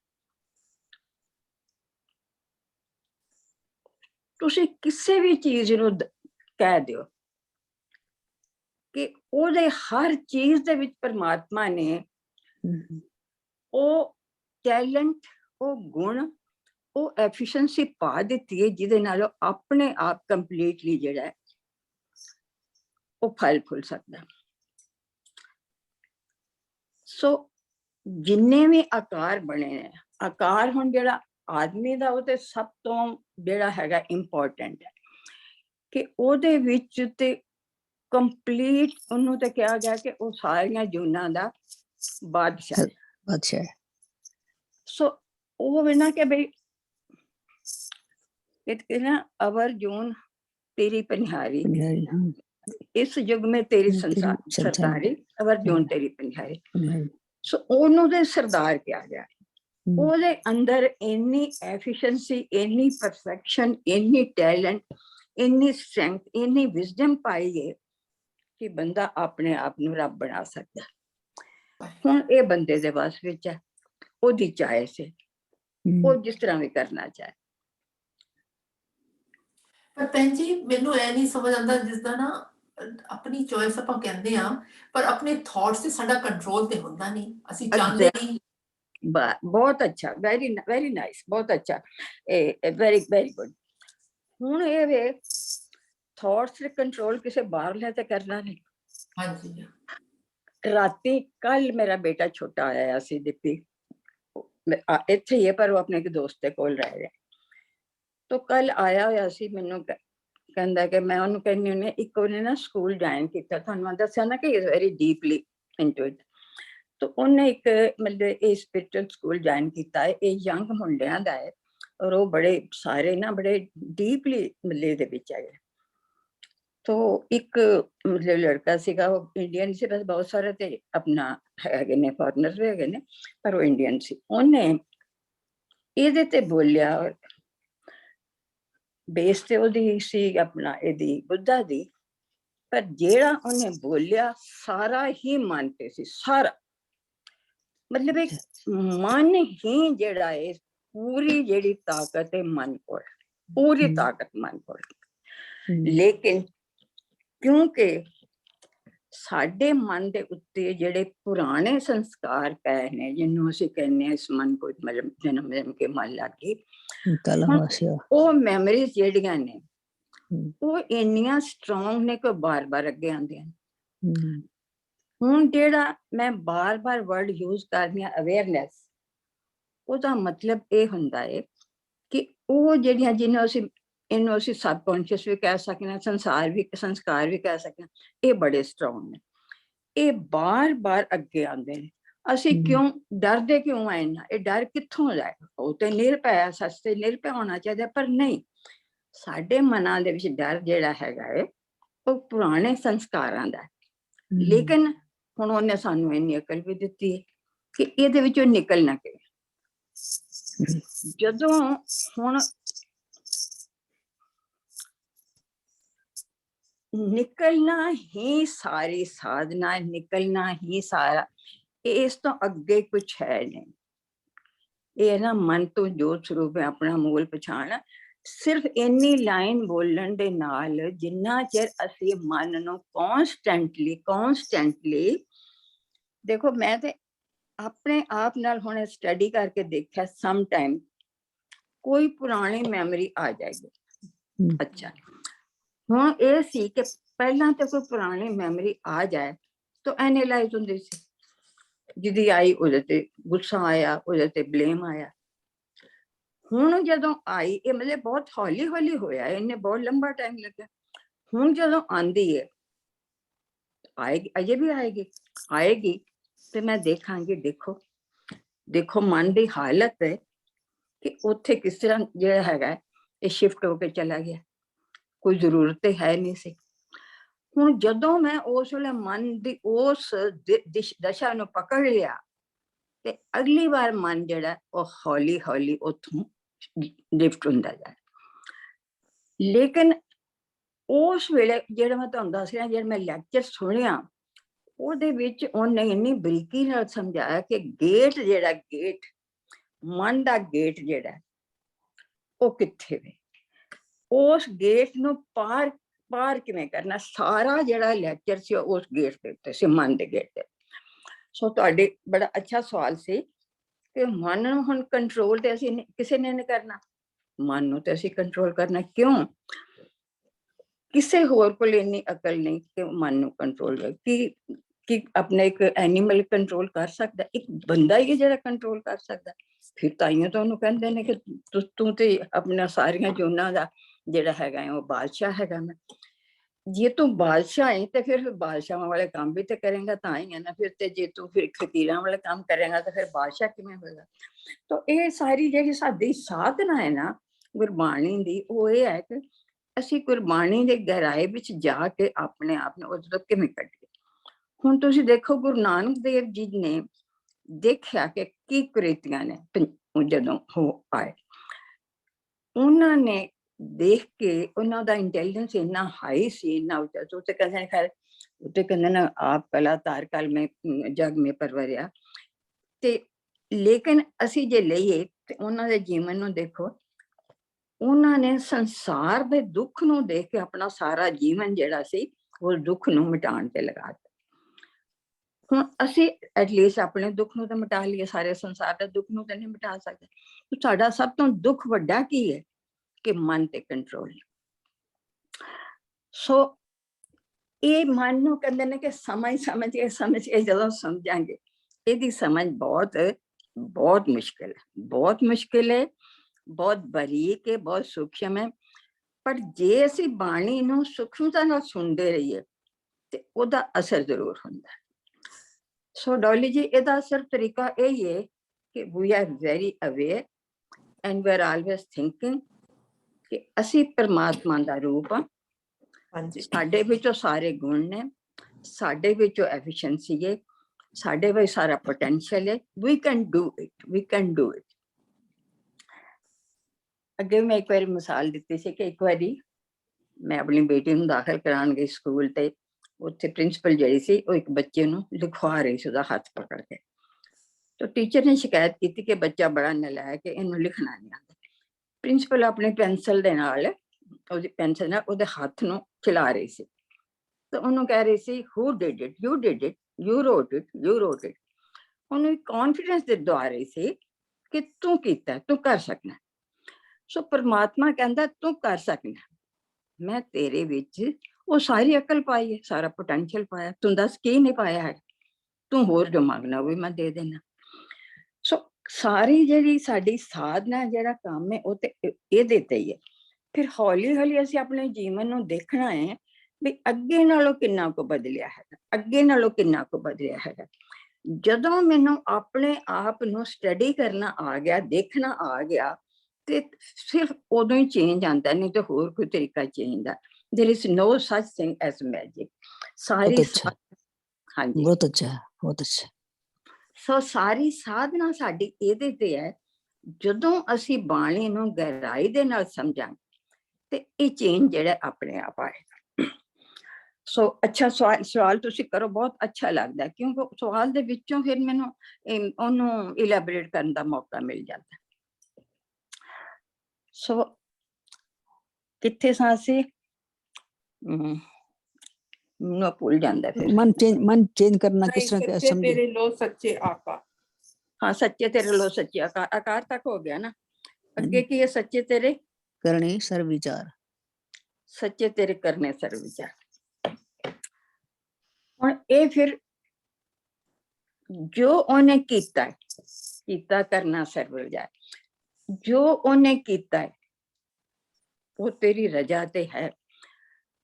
करण कारण प्रभ एक है, दूसर ना ही कोई। करण वाला सिर्फ वही है। तुसी एक चीज देखो कि ਜਦੋਂ ਤੁਸੀਂ ਆਸਾ ਦੀ ਵਾਰ ਨੂੰ ਕਰੋਗੇ ਤੇ ਤੁਹਾਨੂੰ ਸੁਖਮਨੀ ਸਾਹਿਬ ਦੀ ਸਮਝ ਜਿਹੜੀ ਹੈ ਉਹ ਜ਼ਿਆਦਾ ਆਣੀ ਸ਼ੁਰੂ ਹੋ ਜਾਏ। ਸੁਖਮਨੀ ਸਾਹਿਬ ਦੇ ਵਿੱਚ ਉਹਦੀ ਸਾਰੀ ਵਿਆਖਿਆ ਹੈਗੀ। ਇਹਦੇ ਵਿੱਚ ਮੈਂ ਅੱਜ ਦੇਖ ਰਹੀ ਸੀ ਸੁਖਮਨੀ ਸਾਹਿਬ, ਉਹਦੇ ਵਿੱਚ ਸੱਚੇ ਦੀ ਵਿਆਖਿਆ ਬਹੁਤ ਇੱਕ ਪੂਰੀ ਜਿਹੜੀ ਹੈਗੀ ਅਸ਼ਟਪਦੀ ਹੈ। ਤਾਂ ਉਹ ਫਿਰ ਸਾਡੀ ਇਸ ਤਰ੍ਹਾਂ ਸਮਝ ਜਦੋਂ ਗਹਿਰੀ ਹੁੰਦੀ ਹੈ ਤੇ ਫਿਰ ਅਸੀਂ ਜਿਹੜਾ ਨਹੀਂ ਵੀ ਜਿਹਦੇ ਅਰਥ ਕੀਤੇ ਉਹਦੇ ਵੀ ਅਰਥ ਜਿਹੜੇ ਜਦੋਂ ਪਾਠ ਕਰਨੇ ਆ ਤੇ ਉਹਦੇ ਵੀ ਅਰਥ ਸਾਨੂੰ ਆ ਜਾਂਦੇ ਹੈ। ਤੋ ਆਕਾਰ ਤੱਕ ਅੱਗੋਂ ਕੀ ਸੀ ਮੈਨੂੰ ਫਿਰ ਬਾਰ-ਬਾਰ ਭੁੱਲ ਜਾਂਦਾ। ਸੱਚੇ ਤੇਰੇ ਕਰਨੇ ਸਰਵ ਵਿਚਾਰ। ਯਸ, ਕਿ ਜੋ ਕੁਛ ਤੂੰ ਕੀਤਾ ਹੈ ਤੂੰ ਸਾਰਾ ਕੁਛ ਉਹ ਸੋਚ ਸਮਝ ਕੇ ਵਿਚਾਰ ਕਰਕੇ ਕੀਤਾ। ਕੁਛ ਵੀ ਐਸਾ ਨਹੀਂ ਜਿਹੜਾ ਕਿ ਤੂੰ ਜ਼ਰੂਰਤ ਨਹੀਂ ਤੇ ਕਰ ਦਿੱਤਾ ਹੈ, ਔਰ ਤੂੰ ਕੁਛ ਵੀ ਛੱਡਿਆ ਨਹੀਂ ਜਿਹਦੀ ਜ਼ਰੂਰਤ ਹੈ ਜੋ ਨਹੀਂ ਕੀਤਾ।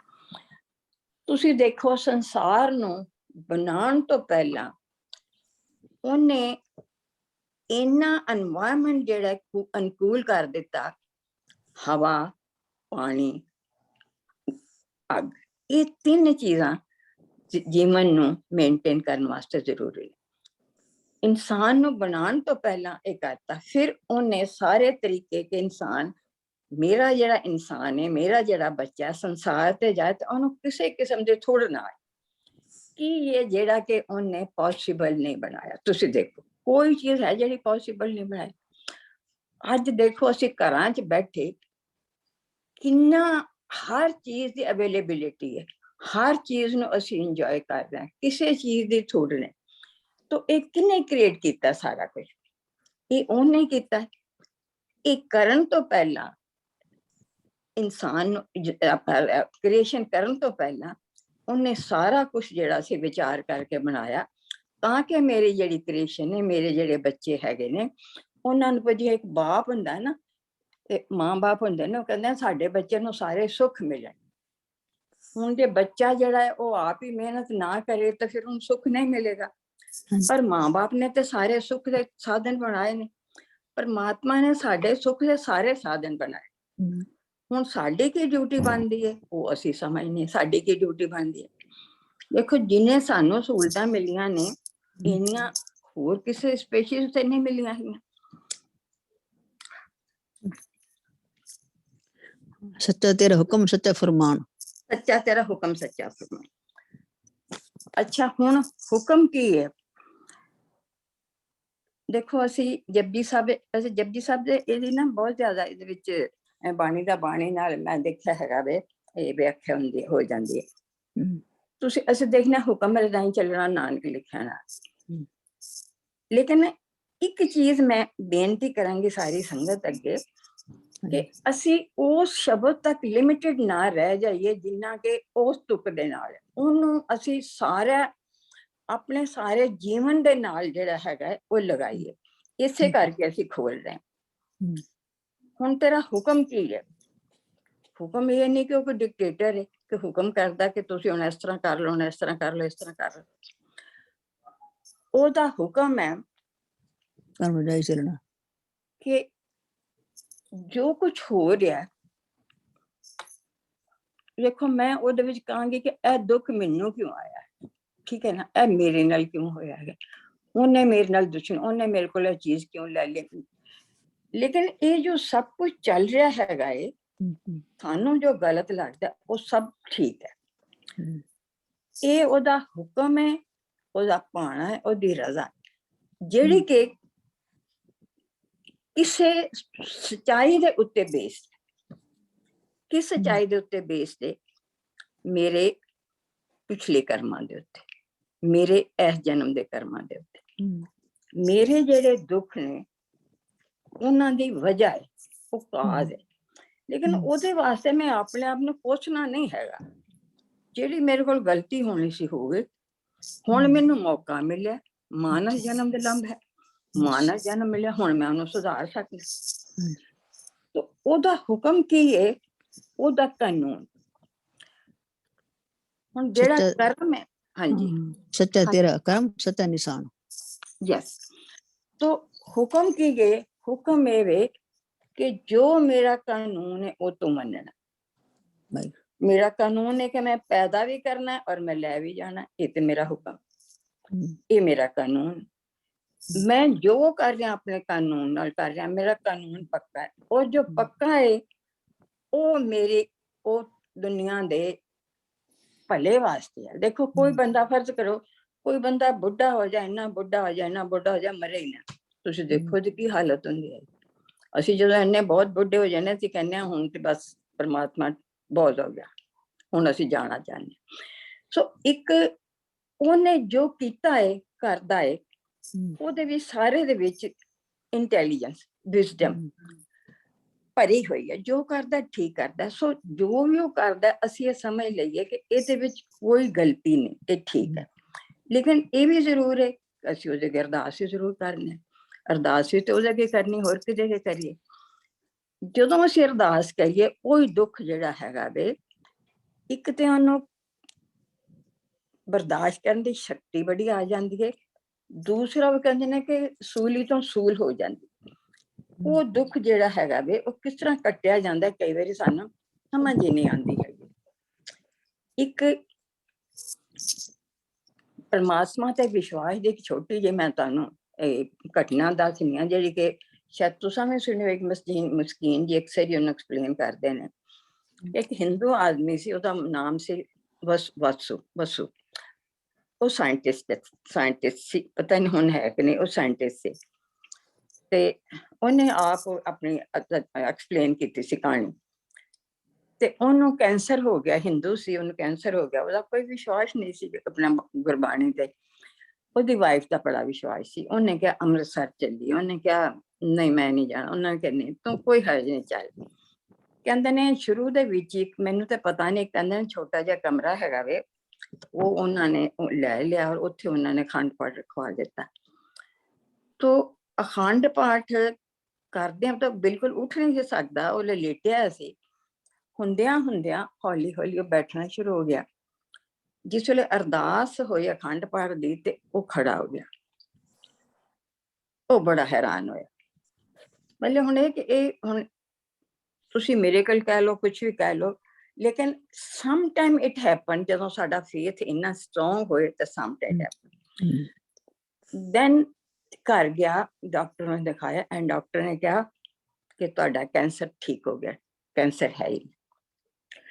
ਸੋ ਮਤਲਬ ਹੈ ਕਿ ਜਦੋਂ એનર્ਜੀ ਇੰਨੀ ਪਿਓਰ ਹੋ ਜਾਏ, ਕੁਛ ਰਹਿ ਹੀ ਨਾ ਜਾਏ, ਕਰਮ ਹੀ ਕੋਈ ਨਹੀਂ ਰਹਿ ਗਿਆ, ਕੋਈ ਮੈਲ ਰਹਿ ਹੀ ਨਹੀਂ ਗਈ, ਟੋਟਲ ਪਿਓਰਿਟੀ ਆ ਗਈ ਹੈਗੀ ਹੈ।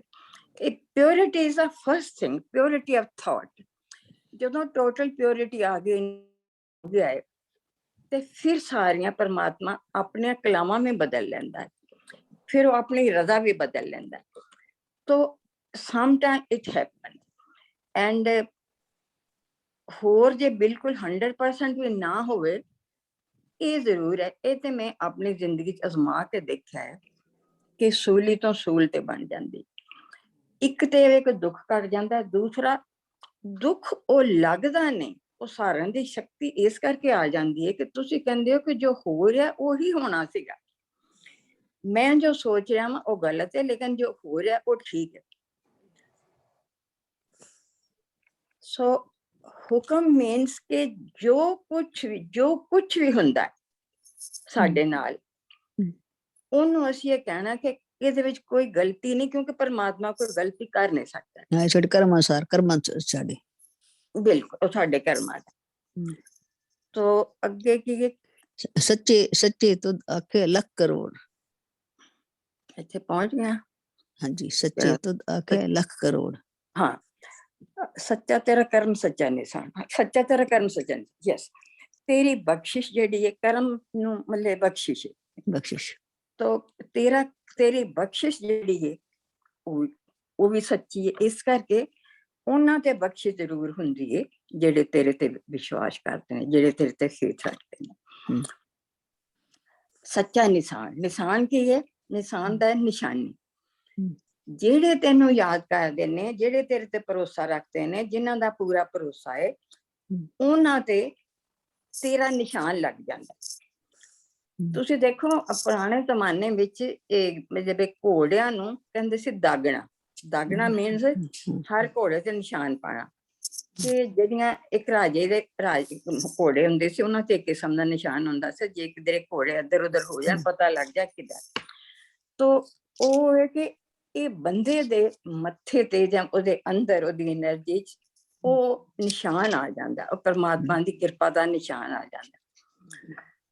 ਕਬੀਰ ਨੇ ਲਿਖਿਆ ਹੈ, ਦਾਗੇ ਹੋਏ ਤਰਾਨੇ ਜੁੰਝੇ ਬਿਨ ਦਾਗੇ ਭਗ ਜਾਏ, ਕਿ ਜੇਕਰ ਉਹਦੇ ਤੇ ਨਿਸ਼ਾਨ ਹੈ ਕਿ ਵੀ ਇਹ ਕਿਹੜੀ ਫੌਜ ਦਾ ਹੈ, ਤੇ ਉਹਨੂੰ ਉੱਥੇ ਲੜਨਾ ਪੈਂਦਾ। ਜੇ ਨਾ ਹੋਵੇ ਤੇ ਉਹ ਭੱਜ ਸਕਦਾ ਕਿ ਕਿਹੜਾ ਮੈਨੂੰ ਕਿਸੇ ਨੇ ਪਛਾਣਿਆ। ਸਿਮਿਲਰਲੀ ਜਿਹੜਾ ਪਰਮਾਤਮਾ ਦਾ ਭਗਤ ਹੈ, ਜਿਹਦੇ ਤੇ ਉਹਦੀ ਬੰਦਗੀ ਦਾ ਨਿਸ਼ਾਨ ਹੈਗਾ ਵੇ, ਉਹਦੇ ਤੇ ਉਹਦੀ ਬਖਸ਼ਿਸ਼ ਜਿਹੜੀ ਉਹ ਜ਼ਰੂਰ ਹੁੰਦੀ ਹੈ। ਸੱਚੇ ਤੋਂ ਲੱਖ ਕਰੋੜ, ਇਹੀ ਹੈ ਨਾ? ਹਾਂਜੀ ਹਾਂਜੀ। ਹੁਣ ਮਤਲਬ ਕਿ ਬਈ ਲੱਖਾਂ ਕਰੋੜਾਂ, ਮਤਲਬ ਲੱਖਾਂ ਕਰੋੜਾਂ ਦਾ ਅਸੀਂ ਗਿਣਤੀ ਚ ਆ ਜਾਂਦਾ, ਮਤਲਬ ਹਰ ਚੀਜ਼ ਜਿਹੜੀ ਤੂੰ ਪੈਦਾ ਕੀਤੀ ਹੈ ਉਹ ਤੈਨੂੰ ਯਾਦ ਕਰਦੇ ਨੇ, ਉਹ ਤੈਨੂੰ ਆਖਦੇ ਨੇ, ਉਹ ਤੇਰੀ ਮਤਲਬ ਤੇਰਾ ਗੁਣ ਗਾਉਂਦੇ ਹੈ। ਸੱਚੇ ਸਭ ਤਾਂ ਸੱਚੇ ਸਭ ਜੋਰ। ਮੈਂ ਟਾਈਮ ਘੜੀ ਮੁੜੀ ਦੇਖ ਰਹੀ ਹਾਂ ਕਿ ਟਾਈਮ ਜ਼ਿਆਦਾ ਨਾ ਹੋ ਜਾਏ। ਸੋ ਸੱਚੇ ਸਭ ਤਾਂ ਸੱਚੇ ਸਭ ਜੋਰ,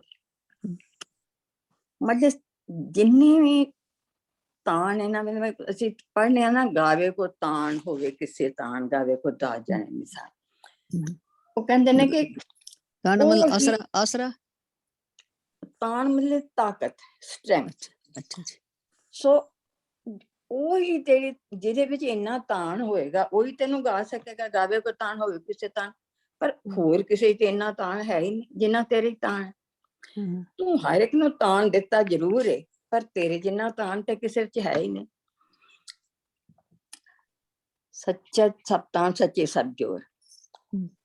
ਹਰ ਚੀਜ਼ ਜਿਹੜੀ ਹੈਗੀ ਹੈ ਉਹਦੇ ਜ਼ੋਰ ਨਾਲ ਚੱਲ ਰਹੀ ਹੈ, ਕਿਸੇ ਬੰਦੇ ਦੇ ਜ਼ੋਰ ਨਾਲ ਨਹੀਂ ਚੱਲ ਰਿਹਾ। ਤੁਸੀਂ ਦੇਖੋ ਇੱਥੇ ਜਪਜੀ ਸਾਹਿਬ ਦੇ ਪੌੜੀ ਬੜੀ ਢੁਕਦੀ ਹੈ, ਜੋਰ ਨਾ ਮੰਗਣ ਦੇਣ ਨਾ ਜੋਰ, ਜੋਰ ਨਾ ਜੀਵਨ ਮਰਨ ਨਾ ਜੋਰ, ਜੋਰ ਨਾ ਰਾਜ ਮਾਲ ਮਨਸੂਰ, ਜੋਰ ਨਾ ਜੁਗਤੀ ਗਿਆਨ। ਕਿਸੇ ਚੀਜ਼ ਤੇ ਤੁਹਾਡਾ ਜੋਰ ਨਹੀਂ, ਸਾਰਾ ਕੁਝ ਜਿਹੜਾ ਉਹਨੇ ਆਪਣੇ ਜੋਰ ਵਿੱਚ ਰੱਖਿਆ, ਔਰ ਉਹਨਾਂ ਹੀ ਜੋਰ ਹਰ ਇੱਕ ਨੂੰ ਦਿੰਦਾ ਹੈ ਜਿੰਨਾ ਕਿ ਉਹ ਜੋਰ ਡਿਜ਼ਰਵ ਕਰਦਾ ਹੈ, ਜਿਸ ਤਰ੍ਹਾਂ ਦਾ ਜੋਰ ਡਿਜ਼ਰਵ ਕਰਦਾ ਹੈ। ਇਹਦੀ ਵਿਆਖਿਆ ਸੰਤ ਈਸ਼ਰ ਸਿੰਘ ਰਾੜੇ ਵਾਲਿਆਂ ਨੇ ਬੜੀ ਸੋਹਣੀ ਕੀਤੀ ਸੀ। ਉਹਨਾਂ ਨੇ ਇਹਦੇ ਤੇ ਜ਼ੋਰ ਤੇ ਇੱਕ ਪੂਰੀ ਸਟੋਰੀ ਲਿਖ ਦਿੱਤੀ ਸੀ, ਐਂਡ ਮਤਲਬ ਪੂਰੀ ਇੱਕ ਕਹਾਣੀ ਲਿਖ ਦਿੱਤੀ ਸੀ। ਉਹ ਮੈਂ ਨਹੀਂ ਕਰ ਸਕਦੀ ਕਿਉਂਕਿ ਟਾਈਮ ਇੰਨਾ ਨਹੀਂ ਹੁੰਦਾ, ਪਰ ਉਹਦੇ ਵਿੱਚ ਬੜੀ ਕਲੈਰਿਟੀ ਆਈ ਕਿ ਕਿਸ ਤਰ੍ਹਾਂ ਬੰਦੇ ਦੀ ਕਿਸਮਤ ਕਿਸੇ ਕਿੱਥੇ ਕਿੱਥੇ ਉਹਨੂੰ ਲੈ ਜਾਂਦੀ ਹੈ, ਕਿਸੇ ਚੀਜ਼ ਤੋਂ ਉਹਦਾ ਜ਼ੋਰ ਨਹੀਂ ਹੈ। ਤੋ ਸਾਰਾ ਜ਼ੋਰ ਉਹਦੇ ਹੱਥ ਵਿੱਚ ਹੈ, ਜਿਸ ਸਭ ਜ਼ੋਰ ਕਰ ਵੇਖੀ ਸੋਏ। ਲੇਕਿਨ ਇੱਕ ਚੀਜ਼ ਤੇ ਜਿਹੜੀ ਹੈ ਸਾਡੇ ਮਨ ਦੇ ਵਿੱਚ ਵਹਿਮ ਜਿਹੜਾ ਨਹੀਂ ਹੋਣਾ ਚਾਹੀਦਾ ਕਿ ਉਹ ਮਤਲਬ ਇਹ ਗਲਤ ਜ਼ੋਰ ਵੀ ਲਗਾ ਦਿੰਦਾ, ਉਸ ਤਰ੍ਹਾਂ ਦਾ ਹੀ ਜ਼ੋਰ ਲਗਾਉਂਦਾ ਜਿਸ ਤਰ੍ਹਾਂ ਦਾ ਉਹ ਇਨਸਾਨ ਡਿਜ਼ਰਵ ਕਰਦਾ ਆਪਣੇ ਕਰਮਾਂ ਦੇ ਹਿਸਾਬ ਦੇ ਨਾਲ। ਸੱਚੀ ਤੇਰੀ ਸਿਫਤ ਸੱਚੀ ਸਲਾਹ। ਹੁਣ ਤੁਸੀਂ ਦੇਖੋ ਕਿ ਉਹਦੀ ਸਿਫਤ ਤੇ ਅਸੀਂ ਕਰ ਹੀ ਨਹੀਂ ਨਾ ਸਕਦੇ, ਸਲਾਹਨਾ ਕਰ ਹੀ ਨਹੀਂ ਸਕਦੇ, ਸਿਫਤ ਕਰ ਹੀ ਨਹੀਂ ਸਕਦੇ। ਕਿਸ ਤਰ੍ਹਾਂ ਸਿਫਤ ਕਰੀਏ, ਸਾਨੂੰ ਤੇ ਪਤਾ ਵੀ ਨਹੀਂ ਹੈਗਾ ਐਕਚੁਅਲੀ ਕਿ ਕਿਸ ਤਰ੍ਹਾਂ ਇਹ ਸਾਰੇ ਖੰਡ ਬ੍ਰਹਿਮੰਡ ਸਾਰੇ ਐਨੇ ਕਿਸ ਤਰ੍ਹਾਂ ਪਾਲ ਰਿਹਾ, ਤੇਰਾ ਕਾਨੂੰਨ ਕਿੰਨਾ ਹੈਗਾ ਵੇ। ਅਸੀਂ ਉਹਦੀ ਸਿਫਤ ਕਰ ਹੀ ਨਹੀਂ ਸਕਦੇ, ਨਾ ਦੀ ਸਲਾਹਨਾ ਕਰ ਸਕਦੇ। ਹੁਣ ਤੁਸੀਂ ਦੱਸੋ, ਇੱਥੇ ਵੀ ਤੁਸੀਂ ਬਾਣੀ ਨਾਲ ਖੋਲ ਸਕਦੇ ਹੋ, ਅੰਤ ਨਾ ਸਿਫਤੀ ਕਹਿਣ ਨਾ ਅੰਤ, ਅੰਤ ਨਾ ਕਰਨੇ ਦੇਣ ਨਾ ਅੰਤ, ਅੰਤ ਨਾ ਵੇਖਣ ਸੁਣ। ਫਿਰ ਇਹ ਵੇ ਸਲਾ, ਸਾਲਾ ਹੀ ਸਾਲਾ ਹੈ। ਇਹ ਅੱਗੋਂ ਮੈਂ ਬੰਤਨ ਜੀ, ਸਾਲਾ ਹੀ ਸਾਲਾ ਹੈ ਨਦੀਆਂ ਤੇ ਵਾ 80 ਸੁਰਤ ਨਾ ਪਾਇਆ, ਸਾਲਾ ਹੀ ਸਾਲਾ ਹੈ 80 ਸੁਰਤ ਨਾ ਪਾਇਆ, ਨਦੀਆਂ ਅਤੇ ਵਾ ਪਵੇ ਸਮੁੰਦ ਨਾ ਜਾਣੀਏ। ਹੁਣ ਇਹ ਹੈ ਕਿ ਅਸੀਂ ਉਹਦੀ ਸਲਾਹਨਾ ਨਹੀਂ ਕਰ ਸਕਦੇ, ਕਿਉਂ? ਸਾਨੂੰ ਪਤਾ ਹੀ ਨਹੀਂ ਹੈਗਾ, ਪੂਰਾ ਪਤਾ ਹੀ ਨਹੀਂ। ਅਸੀਂ ਇਹ ਕਹਿ ਸਕਦੇ ਹਾਂ ਵੱਡਾ ਹੈ, ਵੱਡਾ ਹੈ, ਵੱਡਾ, ਕਿੰਨਾ ਵੱਡਾ ਇਹ ਨਹੀਂ ਪਤਾ। ਸਾਲਾ ਹੀ ਸਾਲਾ 80 ਸੁਰਤ ਨਾ ਪਾਈਆ, ਨਦੀਆਂ ਤੇ ਵਾ ਪਵੇ ਸਮੁੰਦ ਨਾ ਜਾਣੇ। ਜਿਸ ਤਰ੍ਹਾਂ ਸਾਰੀਆਂ ਨਦੀਆਂ ਨਾਲੇ ਜਿਹੜੇ ਨੇ ਉਹ ਸਮੁੰਦਰ ਵੱਲ ਦੌੜੇ ਜਾਂਦੇ ਨੇ, ਸਮੁੰਦਰ ਵੱਲ ਜਾ ਕੇ ਜਾਂਦੇ ਤੇ ਇਸ ਕਰਕੇ ਨੇ ਕਿ ਅਸੀਂ ਸਮੁੰਦਰ ਦਾ ਭੇਦ ਪਾਈਏ, ਸਮੁੰਦਰ ਕੀ ਹੈ। ਲੇਕਿਨ ਕੀ ਹੈ, ਜਿਉਂ ਹੀ ਉਹ ਸਮੁੰਦਰ ਵਿੱਚ ਐਂਟਰ ਹੁੰਦੇ ਨੇ, ਉਹ ਸਮੁੰਦਰ ਨਾਲ ਇੱਕ ਹੋ ਜਾਂਦੇ, ਉਹਨਾਂ ਦੀ ਆਪਣੀ ਹੋਂਦ ਦੀ ਮਿਟ ਜਾਂਦੀ। ਤੋ ਇਹਦੇ ਵਿੱਚ ਨਾ ਇੱਕ ਬੜੀ ਇਹਨਾਂ ਨੇ ਬੜੀ ਬਿਊਟੀਫੁਲ ਐਗਜ਼ਾਮਪਲ ਰਾਮਾ ਕ੍ਰਿਸ਼ਨ ਦੀ ਦਿੱਤੀ ਹੈ। ਇਹ ਰਾਮਾ ਕ੍ਰਿਸ਼ਨ ਕਹਿੰਦਾ ਹੁੰਦਾ ਸੀ ਕਿ ਦਾ ਸਾਲਟ ਜਿਹੜੀ ਸੀ ਆਪਣਾ ਡੋਲ ਜਿਹੜੀ ਸੀ ਨਮਕ ਦੀ ਡੱਲੀ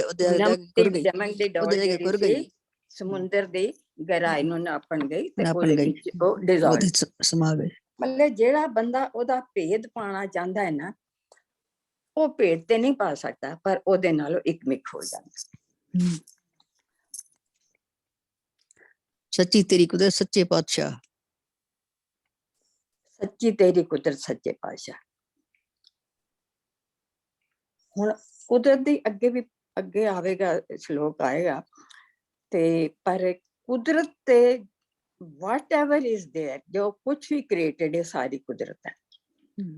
ਕੁਦਰਤ ਦੇ ਵਿੱਚ ਇੱਕ ਅਟਲ ਨੇਮ ਬਣਿਆ ਹੋਇਆ ਹੈ ਜਿਹਦੇ ਤੇ ਸਾਰੀ ਕੁਦਰਤ ਟਿਕੀ ਹੋਈ ਹੈ। ਅਸੀਂ ਕੁਦਰਤੀ ਹਾਂ। ਔਰ ਥੋੜਾ ਜਿਹਾ ਡਾਲੀ ਜੀ ਦੇ ਸਵਾਲ ਦਾ ਜਵਾਬ ਹੋਰ ਵੀ ਮੈਂ ਕਲੀਅਰ ਕਰ ਦਿਆਂ। ਕੁਦਰਤ ਦੇ ਵਿੱਚ ਦੇਖੋ, ਮਾਇਆ ਵੀ ਤੇ ਉਹਨੇ ਆਪ ਹੀ ਪੈਦਾ ਕੀਤੀ ਹੈ। ਤ੍ਰੈ ਗੁਣ ਮਾਇਆ ਉਹਨੇ ਆਪ ਹੀ ਪੈਦਾ ਕੀਤੀ ਹੈ। ਜੋ ਵੀ ਸੰਸਾਰ ਦੇ ਵਿੱਚ ਜਦੋਂ ਅਸੀਂ ਆਨੇ ਆ, ਅਸੀਂ ਤ੍ਰੈ ਗੁਣਾਂ ਵਿੱਚ ਆਨੇ ਆ। ਚੌਥਾ ਗੁਣ ਤੇ ਅਸੀਂ ਇੱਥੇ ਆ ਕੇ ਡਿਵੈਲਪ ਕਰਨੇ। ਹੁਣ ਤ੍ਰੈ ਗੁਣ ਕਿਹੜੇ ਨੇ? ਰਜੋ ਸਤੋ ਤਮੋ, ਠੀਕ ਹੈ। ਹੁਣ ਜਦੋਂ ਅਸੀਂ ਇਸ ਗੁਣਾਂ ਵਿੱਚ ਆ ਤੇ ਅਸੀਂ ਮਾਇਆ ਵਿੱਚ ਆ। ਕੁਦਰਤ ਜਿਹੜੀ ਹੈ ਉਹਦਾ ਕੰਮ ਹੈ ਕੌਨਸਟੈਂਟਲੀ ਉન્નਤੀ ਕਰਨਾ, ਤਰੱਕੀ ਕਰਨਾ, ਅੱਗੇ ਚੱਲਣਾ। ਪਰਪਸ ਇਹ ਵੇ ਕਿ ਜਿੱਥੇ ਅਸੀਂ ਖੜੇ ਹਾਂ ਉਸ ਤੋਂ ਅੱਗੇ ਚੱਲਣਾ ਹੈ। ਆਪਣੇ ਆਪ ਨੂੰ ਜਿੱਥੇ ਹਾਂ ਉਸ ਤੋਂ ਉન્નਤੀ ਕਰਕੇ ਪਰਮਾਤਮਾ ਦੇ ਨੇੜੇ ਲਿਜਾਣਾ। ਸੋ ਕੁਦਰਤ ਦੇ ਸੱਚੀ ਇਸ ਕਰਕੇ ਕਿ ਅਸੀਂ ਜਿਸ ਤਰ੍ਹਾਂ ਦਾ ਕੰਮ ਕਰਾਂਗੇ, ਜਿਸ ਤਰ੍ਹਾਂ ਦੀ ਸੋਚ ਕਰਾਂਗੇ, ਜਿਸ ਤਰ੍ਹਾਂ ਉਹੀ ਗੁਣ ਸਾਡੇ ਡਿਵੈਲਪ ਹੋਣਗੇ। ਹੁਣ ਮੈਂ ਹੁਣ ਇੱਥੇ ਸਾਰੀ ਵਿਆਖਿਆ ਨਹੀਂ ਕਰ ਸਕਦੀ। ਰਜੋ ਸਤੋ ਤਮੋ ਗੁਣ ਜਿਹੜੇ ਨੇ ਉਹਦੇ ਵਿੱਚੋਂ ਅਸੀਂ ਹੌਲੀ ਹੌਲੀ ਨਿਕਲਣਾ। ਤਮੋ ਕੀ ਹੈ, ਰਜੋ ਕੀ ਹੈ, ਸਤੋ ਕੀ ਹੈ, ਇਹਦੀ ਫਿਰ ਵਿਆਖਿਆ ਲੰਬੀ ਹੋ ਜਾਂਦੀ। ਚੌਥਾ ਕਿਹੜਾ ਗੁਣ ਹੈ? ਚੌਥਾ ਤੁਰਿਆ। ਹਾਂਜੀ ਯਾਦ ਆ ਗਿਆ। ਤੁਰਿਆ ਜਿਹੜਾ ਹੈਗਾ ਏ ਉਹ ਤੇ ਇਹਨਾਂ ਸਾਰੀਆਂ ਸਟੇਜਸ ਨੂੰ ਲੰਘ ਕੇ ਜਦੋਂ ਤੁਰਿਆ ਵਿੱਚ ਚਲੇਗਾ ਉਸ ਤੋਂ ਬਾਅਦ ਤੇ ਖਤਮ। ਇਸ ਤੋਂ ਬਾਅਦ ਫਿਰ ਮਾਇਆ ਖਤਮ। हाँ, मेल लेकिन मेल हो गया, परमात्मा ਨਾਲ हाँ, ਮੇਲ ਹੋ ਗਿਆ। ਮੇਰਾ ਕੁਦਰਤ ਜਿਹੜੀ ਹੈ ਉਹ ਬੜੀ ਇੰਟੈਲੀਜੈਂਟ।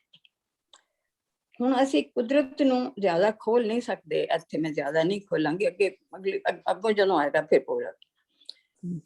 ਨਾਨਕ ਸੱਚ ਧਿਆਨ ਸੱਚ ਜੋ ਮਰ ਜਮੇ ਸੋ ਕੱਚ ਨਹੀਂ।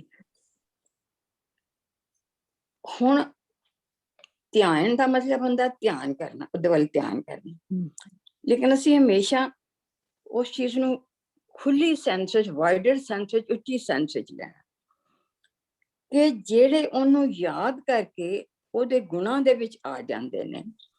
ਜਿਹੜਾ ਮਾਨੁਖ ਜਨਮ ਦਾ ਜਿਹਨੇ ਭਈ ਪ੍ਰਾਪਤ ਮਾਨੁਖ ਦੇ ਹੁਰੀਆ ਗੋਬਿੰਦ ਮਿਲ ਕੇ ਤੇਰੀ ਬਰੀਆ, ਇਹ ਤੇਰਾ ਵਕਤ ਹੈ ਪਰਮਾਤਮਾ ਨੂੰ ਮਿਲਣ ਦਾ, ਜਦੋਂ ਕਿ ਤੈਨੂੰ ਇਹ ਜੀਵਨ ਮਿਲਿਆ। ਨਹੀਂ ਤੇ ਫਿਰ ਜਿਹੜਾ ਨਾ ਜੋ ਮਰ ਜਮੇ ਸੋ ਕੱਚ ਨੇ ਕੱਚ। ਤੋ ਜੇ ਤੂੰ ਉਹਨਾਂ ਮਰ ਮਰ ਮਰੇ ਮਰ ਕੀ ਹੈ ਜਮ ਜਮ ਮਰੇ ਮਰੇ ਫਿਰ ਜਮੇ ਬਹੁਤ ਸਜਾਏ ਪਿਆਰ ਨਹੀਂ ਤੇ ਕੀ ਹੈ ਫਿਰ ਕੱਚ ਨੇ ਕੱਚ ਹੋਏਗਾ। ਫਿਰ ਤੂੰ ਮਰੇਗਾ ਜੀਵੇਂਗਾ 84 ਲੱਖ ਜੂਨ ਚ ਪਵੇਂਗਾ ਜੇ ਤੂੰ ਇਸ ਜਨਮ ਦੇ ਵਿੱਚ ਉਹਦੇ ਵੱਲ ਧਿਆਨ ਨਹੀਂ ਦਿੱਤਾ, ਯਾਦ ਨਹੀਂ ਕੀਤਾ। ਸੋ ਇਹਦੇ ਵਿੱਚ ਹੁਣ ਤੁਹਾਡੇ ਸਵਾਲ ਤੇ ਆਉਣਗੇ ਥੋੜੇ, ਟਾਈਮ ਥੋੜਾ ਜਿਹਾ ਤੇ ਹੈਗਾ। ਇੱਕ ਦੋ ਚੀਜ਼ਾਂ ਮੈਂ ਇਹਦੇ ਵਿੱਚ ਕਰਨਾ ਚਾਹਾਂਗੀ ਕਿ ਹੁਣ ਜਦੋਂ ਅਸੀਂ ਇਹ ਸਾਰੀ ਪੌੜੀ ਕੀਤੀ ਸੱਚ ਦੀ, ਸ਼ਲੋਕ ਕੀਤਾ, ਤੇ ਇਹਦੇ ਵਿੱਚ ਸਾਨੂੰ ਕੀ ਪਤਾ ਲੱਗਾ ਕਿ ਪਰਮਾਤਮਾ ਬਹੁਤ ਉੱਚਾ ਹੈ, ਪਰਮਾਤਮਾ ਬਹੁਤ ਨਿਆਂ ਪਸੰਦ ਹੈ, ਪਰਮਾਤਮਾ ਬਹੁਤ ਇੰਟੈਲੀਜੈਂਟ ਹੈ, ਪਰਮਾਤਮਾ ਪੂਰਨ ਹੈ। ਉਹਨੇ ਜੋ ਕੀਤਾ ਹੈ ਉਹ ਸਾਰਾ ਕੁਝ ਬਿਲਕੁਲ ਠੀਕ ਕੀਤਾ, ਸਿਰਫ ਸਾਡੀ ਅਕਲ ਵਿੱਚ ਨਹੀਂ ਆਉਂਦਾ ਹੈ। ਪਰਮਾਤਮਾ ਨਿਰੋਲ ਸੱਚ ਹੈਗਾ, ਨਿਰੋਲ ਸੱਚ ਹੈ।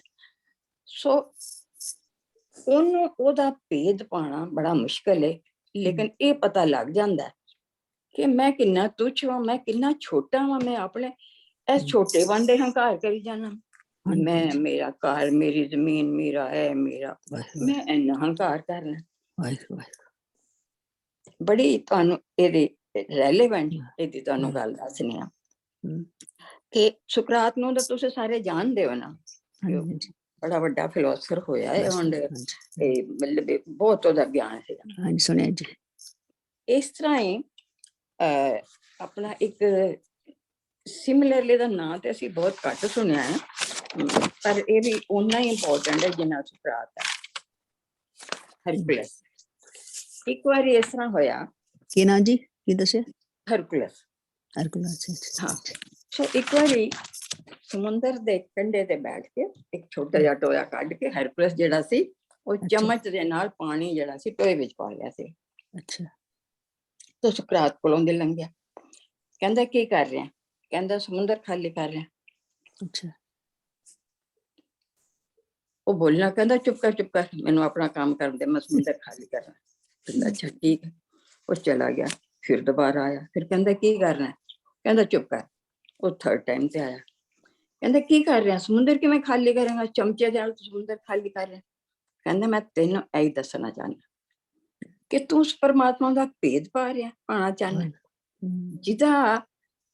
ਜਿਹਦੇ ਕੇ ਖੰਡ ਮੰਡਲ ਬ੍ਰਹਮੰਡ ਇੱਕ ਸਮੁੰਦਰ, ਉਹਦੇ ਤੇ ਇੰਨੇ ਸਮੁੰਦਰ ਨੇ ਗਿਣੇ ਨਹੀਂ ਜਾ ਸਕਦੇ। ਤੇ ਤੂੰ ਇੱਕ ਸਮੁੰਦਰ ਨੂੰ ਖਾਲੀ ਤੂੰ ਸੋਚਣਾ ਕਿ ਮੇਰਾ ਜਿਹੜਾ ਗਿਆਨ ਹੈ ਇਹਨੂੰ, ਇਹਦੇ ਵਿੱਚ ਮੈਂ ਪਰਮਾਤਮਾ ਨੂੰ ਜਾਣ ਲਾਂਗਾ, ਤੂੰ ਜਾਣ ਹੀ ਨਹੀਂ ਸਕਦਾ ਹੈ।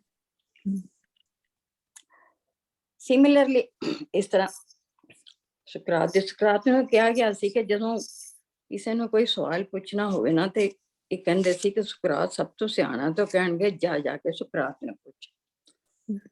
ਤਾਂ ਪਹਿਲਾਂ ਤੇ ਸੁਕਰਾਤ ਦੱਸਦਾ ਰਿਹਾ, ਫਿਰ ਸੁਕਰਾਤ ਕਹਿਣ ਲੱਗਾ ਕਿ ਪਹਿਲਾਂ ਤੇ ਮੈਂ ਵੀ ਇਹ ਸਮਝਦਾ ਸੀ ਕਿ ਮੈਨੂੰ ਬਹੁਤ ਕੁਛ ਆਉਂਦਾ ਹੈ, ਪਰ ਜਦੋਂ ਮੈਨੂੰ ਬਹੁਤ ਕੁਛ ਆ ਗਿਆ ਤੇ ਹੁਣ ਮੈਂ ਸਮਝਦਾ ਮੈਨੂੰ ਕੁਛ ਨਹੀਂ ਆਉਂਦਾ, ਕਿਉਂਕਿ ਪਹਿਲਾਂ ਤਾਂ ਮੈਂ ਸਮਝਦਾ ਸੀ ਹੈ ਹੀ ਥੋੜਾ ਜਿਹਾ, ਲੇਕਿਨ ਹੁਣ ਮੈਨੂੰ ਇਹ ਆਉਂਦਾ ਹੈ ਕਿ ਉਹ ਇੰਨਾ ਹੈ ਕਿ ਮੈਂ ਉਹਨੂੰ ਜਾਣ ਹੀ ਨਹੀਂ ਸਕਦਾ। ਤਾਂ ਇੱਕ ਵਾਰੀ ਫਿਰ ਇਹਦੇ ਵਿੱਚ ਉਹਨਾਂ ਨੇ ਬੜੀ ਅੱਛੀ ਮਿਸਾਲ ਦਿੱਤੀ। ਇੱਕ ਵਾਰੀ ਇੱਕ ਮੇਅਰ ਸੀ ਐਥਨਸ ਦਾ, ਯੂਨਾਨ ਦਾ, ਮਤਲਬ ਐਥਨ ਉਹਦੇ ਵਿੱਚ ਆਪਣਾ ਉਹਦਾ ਸੀਗਾ ਕੈਪੀਟਲ। ਉਹ ਮੇਅਰ ਸੁਕਰਾਤ ਨੂੰ ਮਿਲਣ ਵਾਸਤੇ ਆਇਆ।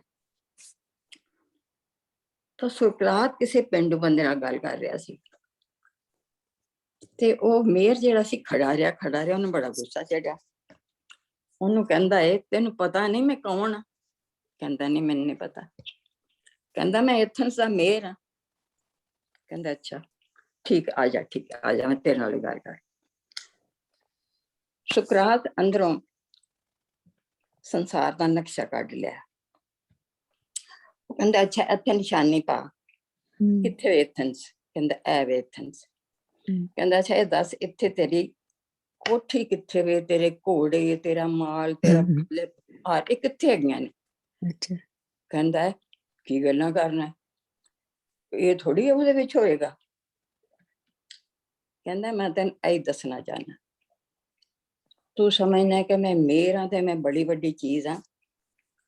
ਤੂੰ ਕਦੀ ਸੋਚਿਆ ਹੈ ਕਿ ਉਹ ਕਿੰਨਾ ਵੱਡਾ ਹੈ?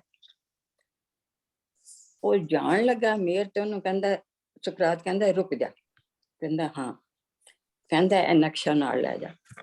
ਕਹਿੰਦਾ ਕਿਉਂ?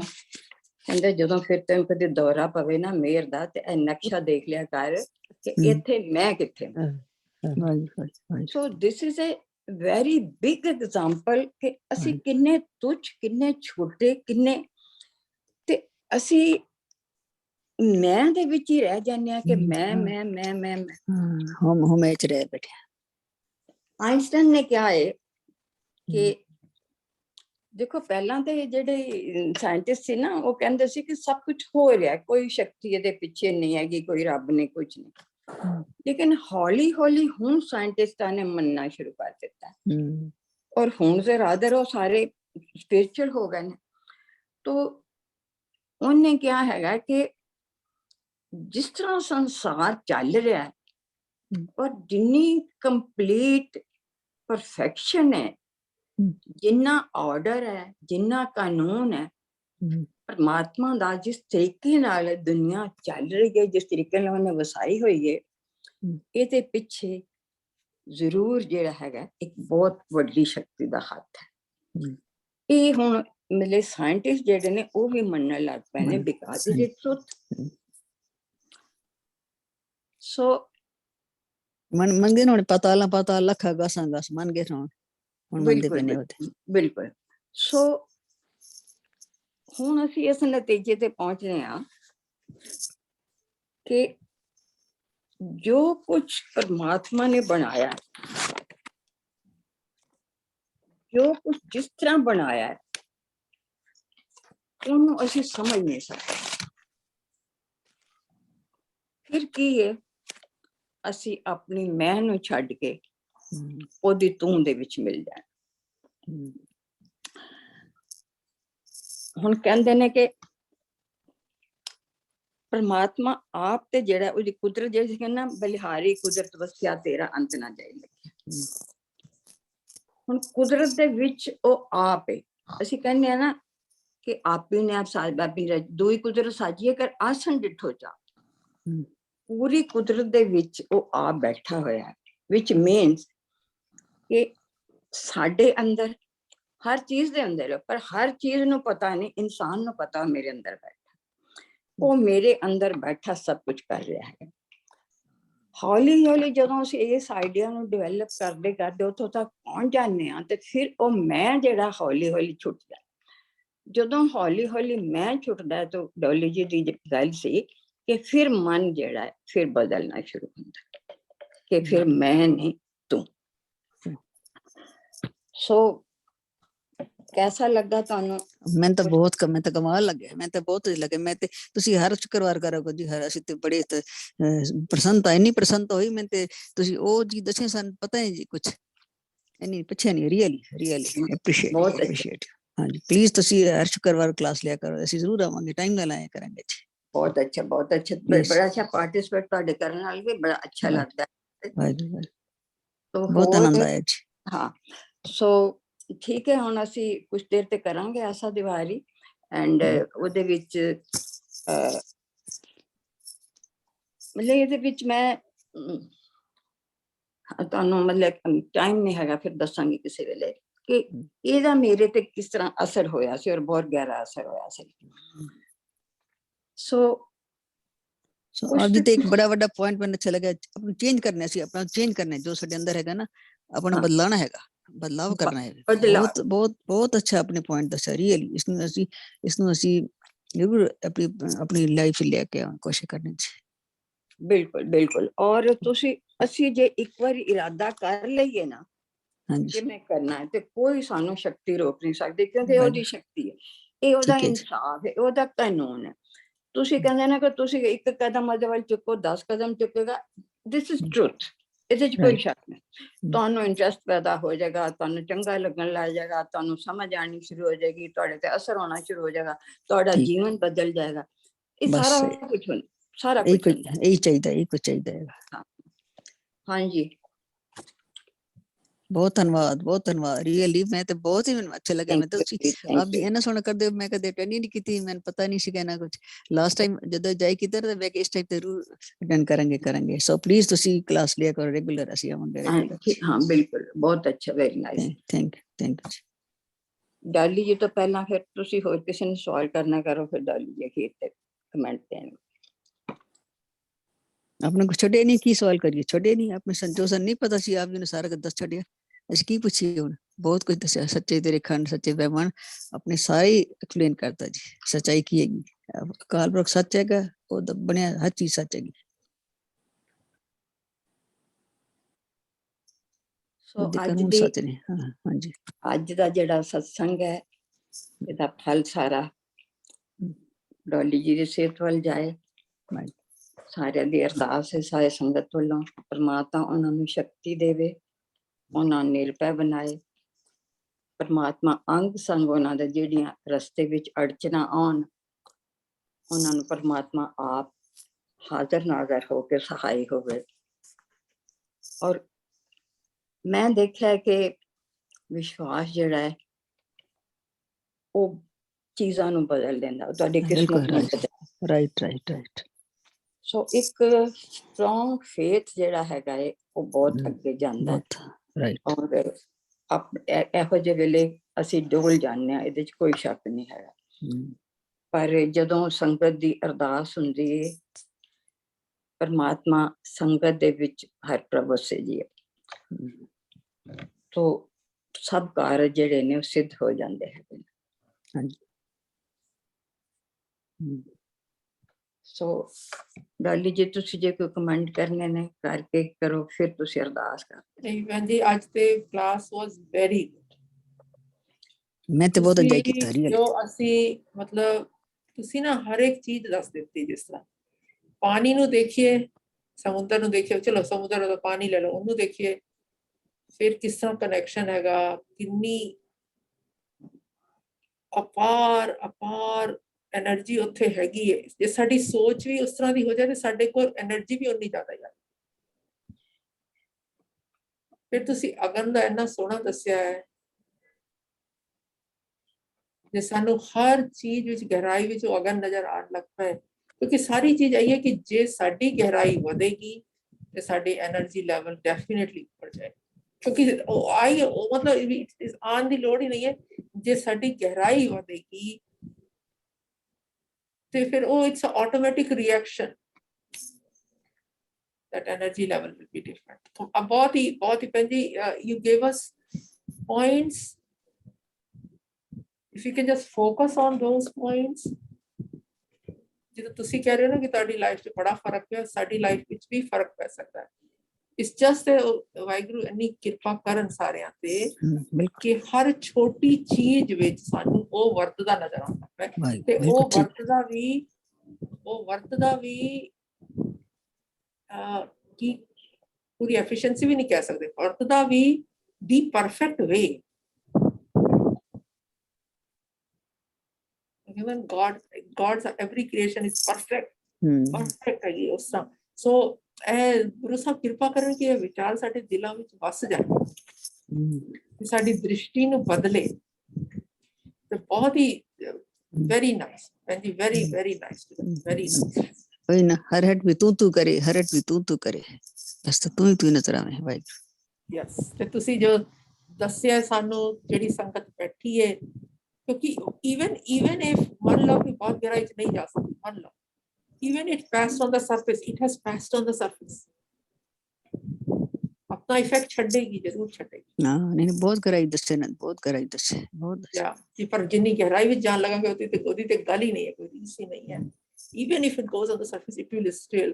तो गुरु साहब ਇਹ ਕਰਨ ਕਿ ਸਾਡੇ ਨਾ ਮਾਈਂਡ 'ਚ ਵਸ ਜਾਏ। ਤੇ ਅਸੀਂ ਜੇਕਰ ਹੁਣ ਹਵਾ ਇੰਨੀ ਤੇਜ਼ ਚੱਲਦੀ ਪਈ ਹੈ, ਇੱਥੇ ਬੈਠੀਆਂ ਹਵਾ ਤੇਜ਼ ਚੱਲਦੀ ਪਈ ਹੈ, ਸਾਨੂੰ ਉਹ ਸ਼ਕਤੀ ਨਜ਼ਰ ਆਏ, ਸਾਨੂੰ ਮਹਿਸੂਸ ਕਰੀਏ ਵੀ ਕਿੱਦੀ ਆ। ਜਦੋਂ ਸ਼ਕਤੀ ਨਜ਼ਰ ਆਏਗੀ, ਉਹ ਸ਼ਕਤੀ ਸਾਡੇ ਅੰਦਰ ਹੈ, ਤਦ ਅਸੀਂ ਮਹਿਸੂਸ ਕਰ ਰਹੇ ਹਾਂ। ਮਹਿਸੂਸ ਉਦੋਂ ਹੀ ਹੋਏਗੀ ਜਦੋਂ ਸਾਡੇ ਅੰਦਰ ਉਹਦਾ ਪ੍ਰਵੇਸ਼ ਆਪਣੇ ਆਪ ਹੋਏਗਾ। ਸੋ ਬਹੁਤ ਹੀ ਭੈਣ ਜੀ, ਵੈਰੀ ਵੈਰੀ ਨਾਈਸ, ਬਹੁਤ ਹੀ ਬਹੁਤ ਬਹੁਤ ਬਹੁਤ ਬਹੁਤ ਇੰਜੋਏ ਕੀਤਾ ਰੀਅਲੀ, ਇਹਦੇ ਵੈਰੀ ਅੰਤਰ ਆਤਮੇ ਬਹੁਤ ਇੰਜੋਏ ਕੀਤਾ ਸੀ, ਮੈਂ ਤਾਂ ਸੱਚ ਕਹਿ ਰਹੀ ਹਾਂ। ਇੰਜ ਕਰੋ, ਹਰਬੰਸ ਦੂਜੇ ਹਰਬੰਸ ਭੈਣ ਜੀ ਜਿਹੜੇ ਸਨ ਰਮੋਨ ਵਾਲੇ ਨੇ, ਤੁਸੀਂ ਅੱਜ ਅਰਦਾਸ ਕਰੋ। ਵਾਹਿਗੁਰੂ ਮੈਨੂੰ ਨਹੀਂ ਆਂਦੀ, ਮੈਂ ਤੁਸੀਂ ਕਰੋ ਥੋੜੀ ਜਿਹੀ ਅਰਦਾਸ, ਜਿਹੜੀ ਥੋੜੀ ਕਰਦੇ ਹੋ ਸਾਡੇ ਵਰਗੇ, ਮੈਂ ਕਿੱਥੇ ਕਰ ਸਕਦੀ ਹਾਂ। ਵਾਹਿਗੁਰੂ ਵਾਹਿਗੁਰੂ। ਹੋਰ ਸੰਗਤ ਦਾ ਕੋਈ ਮੈਂਬਰ ਹੋਈ, ਕੋਈ ਤੁਸੀਂ ਬੜੀ ਸੋਹਣੀ ਕਰਦੇ ਹੋ, ਪਤਾ ਪੁੱਛ ਲਓ ਤੁਸੀਂ, ਪਰ ਤੁਹਾਡੇ ਵਰਗੇ ਤੇ ਮੈਨੂੰ ਤਾਂ ਕਦੀ ਆਵੇ ਨਾ। ਤੇ ਜਿਹੜੇ ਪਿਆਰ ਵਿੱਚ ਕਰਦੇ ਹੋ ਨਾ, ਪਿਆਰ ਚਾਹੀਦਾ ਅਰਦਾਸ, ਅਰਦਾਸ ਦਾ ਮਤਲਬ ਪਿਆਰ। ਪਹਿਲਾਂ ਤੇ ਮੈਂ ਹਰਬੰਸ ਭੈਣ ਜੀ ਦਾ ਇੰਨਾ ਸ਼ੁਕਰਾਨਾ ਕਰਾਂਗੀ ਕਿ ਉਹਨਾਂ ਨੇ ਗੁਰੂ ਬਹੁਤ ਸਾਹਿਬ ਅੱਛਾ ਅੱਗੇ ਅਰਦਾਸ ਕੀਤੀ ਕਿ ਇਹਦਾ ਪਾਉਲ ਮੈਨੂੰ ਲੱਗੇ, ਕਿਉਂਕਿ ਸੰਗਤਾਂ ਦੀ ਕੀ ਕਹੋਗੇ, ਸੰਗਤਾਂ ਦੀ ਅਰਦਾਸਾਂ ਨਾਲ ਹੀ, ਹੋਰ ਕੋਈ ਤਰੀਕਾ ਨਹੀਂ ਹੈ। ਵਾਹਿਗੁਰੂ ਦੀ ਕਿਰਪਾ ਨਾਲ ਹੀ, ਸੰਗਤਾਂ ਦੀ ਅਰਦਾਸਾਂ ਨਾਲ ਹੀ ਕੁਝ ਚੀਜ਼ਾਂ ਉਦੋਂ ਹੀ ਸੁਲਝਦੀਆਂ ਨੇ ਜਦੋਂ ਸੰਗਤਾਂ ਦੀ ਅਰਦਾਸਾਂ ਹੋਣ ਤੇ ਵਾਹਿਗੁਰੂ ਦੀ ਮਿਹਰ। ਹੋਰ ਕੋਈ ਰਸਤਾ ਨਹੀਂ ਹੈਗਾ, ਹੋਰ ਕੋਈ ਰਸਤਾ ਨਹੀਂ ਹੈ। ਸੋ ਵਾਹਿਗੁਰੂ ਬਹੁਤ ਬਹੁਤ ਸ਼ੁਕਰਾਨਾ। ਚਲੋ ਅਰਦਾਸ, ਤੁਸੀਂ ਅਰਦਾਸ ਕਰੋ, ਟਾਈਮ ਹੋ ਗਿਆ। ਤੁਤੇ ਆ ਗਿਆ ਅਰਦਾਸ ਵਾਲੀ ਜੀਓ ਪਿੰਡ ਸਭ ਤੇਰਾ, ਕਹ ਨਾਨਕ ਸਭ ਤੇਰੀ ਵਡਿਆਈ, ਕੋਈ ਨਾਮ ਨਾ ਜਾਣੇ ਤੇਰਾ। ਅਰਦਾਸ ਇੱਕ ਓਂਕਾਰ ਵਾਹਿਗੁਰੂ ਜੀ ਕੀ ਫਤਿਹ। ਸ਼੍ਰੀ ਭਗਵਤੀ ਜੀ ਸਹਾਇ। ਵਾਰ ਸ਼੍ਰੀ ਭਗਵਤੀ ਜੀ ਕੀ ਪਾਤਸ਼ਾਹੀ ਦਸਵੀਂ। ਪ੍ਰਥਮ ਭਗਵਤੀ ਸਿਮਰ ਕੇ ਗੁਰੂ ਨਾਨਕ ਲਈ ਲਿਆਏ, ਫਿਰ ਅੰਗਦ ਗੁਰ ਤੇ ਅਮਰਦਾਸ ਰਾਮਦਾਸੇ ਹੋਈ ਸਹਾਇ। ਅਰਜਨ ਹਰ ਗੋਬਿੰਦ ਨੂੰ ਸਿਮਰੋ ਸ਼੍ਰੀ ਹਰਿ। ਸ਼੍ਰੀ ਹਰਿਕ੍ਰਿਸ਼ਨ ਤੇ ਆਈਏ ਜਿਸ ਡਿਠੇ ਸਭ ਦੁਖ ਜਾਏ, ਤੇਗ ਬਹਾਦਰ ਸਿੰਘ ਦੇ ਕਰ ਨਾਮੇ ਦਾਵੇ ਤਾਰੇ, ਸਭ ਥਾਈ ਨਦੀ ਸਹਾਇ। ਦਸਵੇਂ ਪਾਤਸ਼ਾਹ ਸ਼੍ਰੀ ਗੁਰੂ ਗੋਬਿੰਦ ਸਿੰਘ ਜੀ ਮਹਾਰਾਜ, ਸਭ ਥਾਈ ਨਦੀ ਸਹਾਇ। ਦਸਾਂ ਪਾਤਸ਼ਾਹ ਦੀ ਜੋ ਸ਼੍ਰੀ ਗੁਰੂ ਗ੍ਰੰਥ ਸਾਹਿਬ ਜੀ ਦੇ ਪਾਠ ਦਰਸ਼ਨ ਦੀ ਰਾਤ ਧਿਆਨ ਰੱਖੇ, ਬੋਲਣਾ ਜੀ ਵਾਹਿਗੁਰੂ। ਵਾਹਿਗੁਰੂ ਜੀ ਆਪ ਜੀ ਦੇ ਸੋਹਣੇ ਪੰਜ ਪਿਆਰੇ, ਚਾਰ ਸਾਹਿਬਜ਼ਾਦੇ, 40 ਮੁਕਤੇ ਹੱਠੀਆਂ ਜਪੀਆਂ ਤਪੀਆਂ, ਜਿਨ੍ਹਾਂ ਨਾਮ ਜਪਿਆ ਵੰਡ ਕੇ ਛਕਿਆ, ਤੇਗ ਚਲਾਈ ਤੇਗ ਵਾਹੀ ਤੇਗ ਕੇ ਅੰਡਿਤ ਕੀਤਾ, ਤਿੰਨਾਂ ਪਿਆਰਿਆਂ ਸੱਚਿਆਰਿਆਂ ਦੀ ਕਮਾਈ ਦਾ ਧਿਆਨ ਕਰਕੇ ਬੋਲਣਾ ਜੀ ਵਾਹਿਗੁਰੂ। ਵਾਹਿਗੁਰੂ ਜੀ, ਜਿਨ੍ਹਾਂ ਸਿੰਘਾਂ ਸਿੰਘੀਆਂ ਨੇ ਧਰਮ ਹੈ ਸੀਸ ਦਿੱਤੇ, ਬੰਦ ਬੰਦ ਕਟਵਾਏ, ਖੋਪੀਆਂ ਲੋਹਾਈਆਂ ਚੜਖੜੀਆਂ ਤੇ ਚੜਿਆਰੇ ਨਾਲ ਚੜਾਏ ਗਏ, ਪੰਕਤੀਆਂ ਦੇਗਾਂ ਵਿੱਚ ਬੈਠੇ, ਸਵਾ ਸਵਾ ਮਨ ਪੀਸਨੇ ਪੀਸੇ ਬੱਚਿਆਂ ਦੇ ਟੋਟੇ ਟੋਟੇ ਕਰਕੇ ਗਲਾਂ 'ਚ ਹੱਥ ਪਾਏ, ਸਿੱਖੀ ਸਿੱਧਕ ਕੇ ਸਾ ਸੰਗਾਏ, ਤਿੰਨਾਂ ਦੀ ਪਵਿੱਤਰ ਕਮਾਈ ਦਾ ਧਿਆਨ ਕਰਕੇ ਬੋਲਣਾ ਜੀ ਵਾਹਿਗੁਰੂ। ਪੰਜਾਂ ਤਖਤਾਂ ਸਰਬਤ ਗੁਰਦੁਆਰਿਆਂ ਗੁਰਧਾਮਾਂ ਦਾ ਧਿਆਨ ਕਰਕੇ ਬੋਲਣਾ ਜੀ ਵਾਹਿਗੁਰੂ। ਸੱਚੇ ਪਿਤਾ ਵਾਹਿਗੁਰੂ ਜੀ, ਆਪ ਜੀ ਦਾ ਕੋਟਾਨ ਸ਼ੁਕਰਾਨਾ ਹੈ ਆਪਣੇ ਸਾਰੇ ਬੱਚਿਆਂ ਤੇ। ਆਪ ਜੀ ਨੇ ਇੰਨੀ ਕਿਰਪਾ ਦੀ ਦ੍ਰਿਸ਼ਟੀ ਕੀਤੀ, ਸਭ ਤੋਂ ਉੱਚੀ ਦਾਤ ਜਿਹੜੀ ਆਪ ਦੇ ਸ਼ਬਦਾਂ ਦੇ ਵਿਚਾਰ ਹੈ ਉਹ ਸਾਡੀ ਝੋਲੀ 'ਚ ਪਾਈ। ਸਭ ਤੋਂ ਉੱਚੀ ਦਾਤ ਦਾਤਾ ਪਿਤਾ ਜੀ, ਉਹ ਆਸਾ ਜੀ ਦੀ ਵਾਰ, ਆਸਾ ਕੀ ਵਾਰ ਆਪ ਜੀ ਨੇ ਸਾਨੂੰ ਉਹਦੀ ਵਿਚਾਰ ਕਰਨੀ ਸ਼ੁਰੂ ਕਰਵਾਈ, ਆਰੰਭ ਕਰਾਈ, ਬੜੇ ਸੋਹਣੇ ਵਿਚਾਰ ਕਰਵਾਏ। ਅਰਦਾਸ ਹੈ ਦਾਤਾਰ ਪਿਤਾ ਜੀ, ਆਪ ਜੀ ਨੇ ਜੋ ਬਚਨ ਸੁਣਵਾਏ ਨੇ ਉਹ ਸਾਡੇ ਅੰਦਰ ਦਾ, ਸਾਡੀ ਚੇਤਨਾ ਦਾ ਹਿੱਸਾ ਬਣ ਜਾਏ, ਤਾਂ ਕਿ ਕੁਦਰਤ ਦੇ ਹਰ ਰੂਪ ਵਿੱਚ ਅਸੀਂ ਆਪ ਜੀ ਨੂੰ ਦੇਖ ਸਕੀਏ, ਆਪ ਜੀ ਦੇ ਨਾਲ ਜੁੜੇ ਰਹਿ ਸਕੀਏ। ਇਸ ਕਰਕੇ ਦਾਤਾਰ ਪਿਤਾ ਜੀ, ਉਹ ਮਿਹਰ ਕਰੋ, ਸਾਡੀ ਦ੍ਰਿਸ਼ਟੀ ਬਦਲੋ, ਸਾਨੂੰ ਆਪਣੇ ਨਾਲ ਜੋੜ ਲਓ। ਸੱਚੇ ਪਿਤਾ ਵਾਹਿਗੁਰੂ ਜੀ, ਮਿਹਰ ਕਰੋ। ਸਾਰੀ ਸੰਗਤ ਤੇ ਕਿਰਪਾਲਤਾ ਦਾ ਹੱਥ ਰੱਖੋ, ਸਭ ਨੂੰ ਦੇਹ ਅਰੋਗਤਾ ਬਖਸ਼ੋ, ਕਿਉਂਕਿ ਆਪ ਜੀ ਦੀ ਭਗਤੀ ਲਈ, ਆਪ ਜੀ ਦੇ ਵਿਚਾਰ ਲਈ, ਆਪ ਦੇ ਗੁਣ ਗਾਣ ਲਈ, ਆਪ ਦੇ ਨਾਲ ਜੁੜਨ ਲਈ ਦੇਹੀ ਦੀ ਲੋੜ ਹੈ। ਦਾਤਾ ਪਿਤਾ ਜੀ, ਮਿਹਰ ਕਰੋ, ਮਿਹਰ ਕਰੋ। ਸਾਰਿਆਂ ਨੂੰ ਆਪਣੇ ਚਰਨਾਂ ਕਮਲਾਂ ਦੀ ਪ੍ਰੀਤ, ਆਪਣੇ ਸੰਗਤਾਂ ਦੀ ਪ੍ਰੀਤ ਬਖਸ਼ੋ, ਸਾਰਿਆਂ ਦੇ ਪਰਿਵਾਰਾਂ ਵਿੱਚ ਸੁਖ ਸ਼ਾਂਤੀ ਵਰਤਾਓ। ਗਈ ਪ੍ਰਾਪਤ ਮਾਨੁਖ ਦੇ ਹਿਰਿਆ, ਗੋਬਿੰਦ ਮਿਲਨ ਕੀ ਇਤਨੀ ਬੜੀਆ। ਦਾਤਾ ਪਿਤਾ ਜੀ, ਇਹ ਜੋ ਆਪ ਜੀ ਨੇ ਇਤਨੀ ਬੜੀਆ ਬਣਾਈ, ਇਹਨੂੰ ਸਫਲ ਕਰੋ, ਤਾਂ ਕਿ ਅਸੀਂ ਇਸ ਦੇ ਹੀ ਨਾਲ ਹੀ ਆਪ ਦੇ ਦਰ ਤੱਕ ਪਹੁੰਚ ਸਕੀਏ। ਆਪ ਜੀ ਦੇ ਦਰ, ਆਪਣੇ ਦਰ ਤੱਕ ਸਾਨੂੰ ਆਪ ਲੈ ਕੇ ਤੁਰੋ ਦਾਤਾਰ ਪਿਤਾ ਜੀ।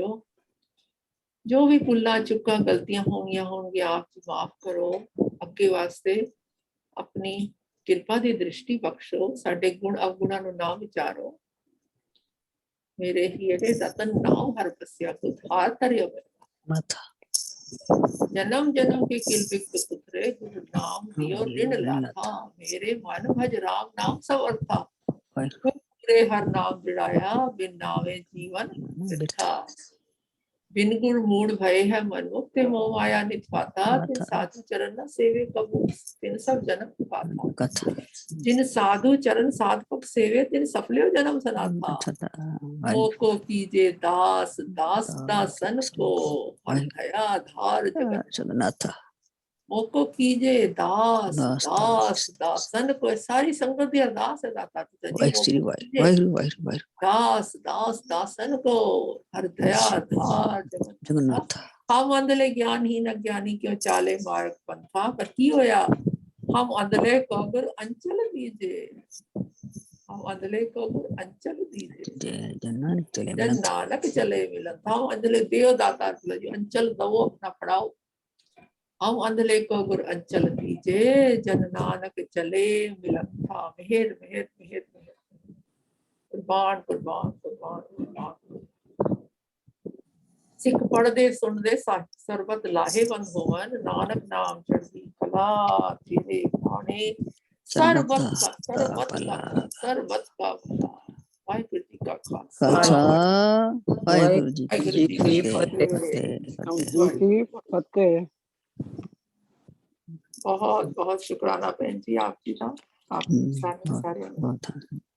सारी संगत दा बहुत बहुत धन्यवाद सब ने बड़े ध्यान नाल सुनिया अब जी रेगुलर आया करो जी हर अगले शुक्रवार आना रेगुलर असी तो बहुत बहुत कमाल हो गई आपकी मैंने बड़ा एंजॉय किया आत्मिक आनंद मिले जी आते रियली थैंक यू सबका बहुत बहुत धन्यवाद बहुत इना सुना समझाते नहीं वाहिगुरू सारी संगत वालों आप जी का बहुत बहुत बहुत धन्यवाद हां जी सारी संगत थैंक यू जी थैंक यू वाहिगुरू जी खालसा वाहिगुरू जी की फतेह। बोले सोनिहाल सत श्री अकाल।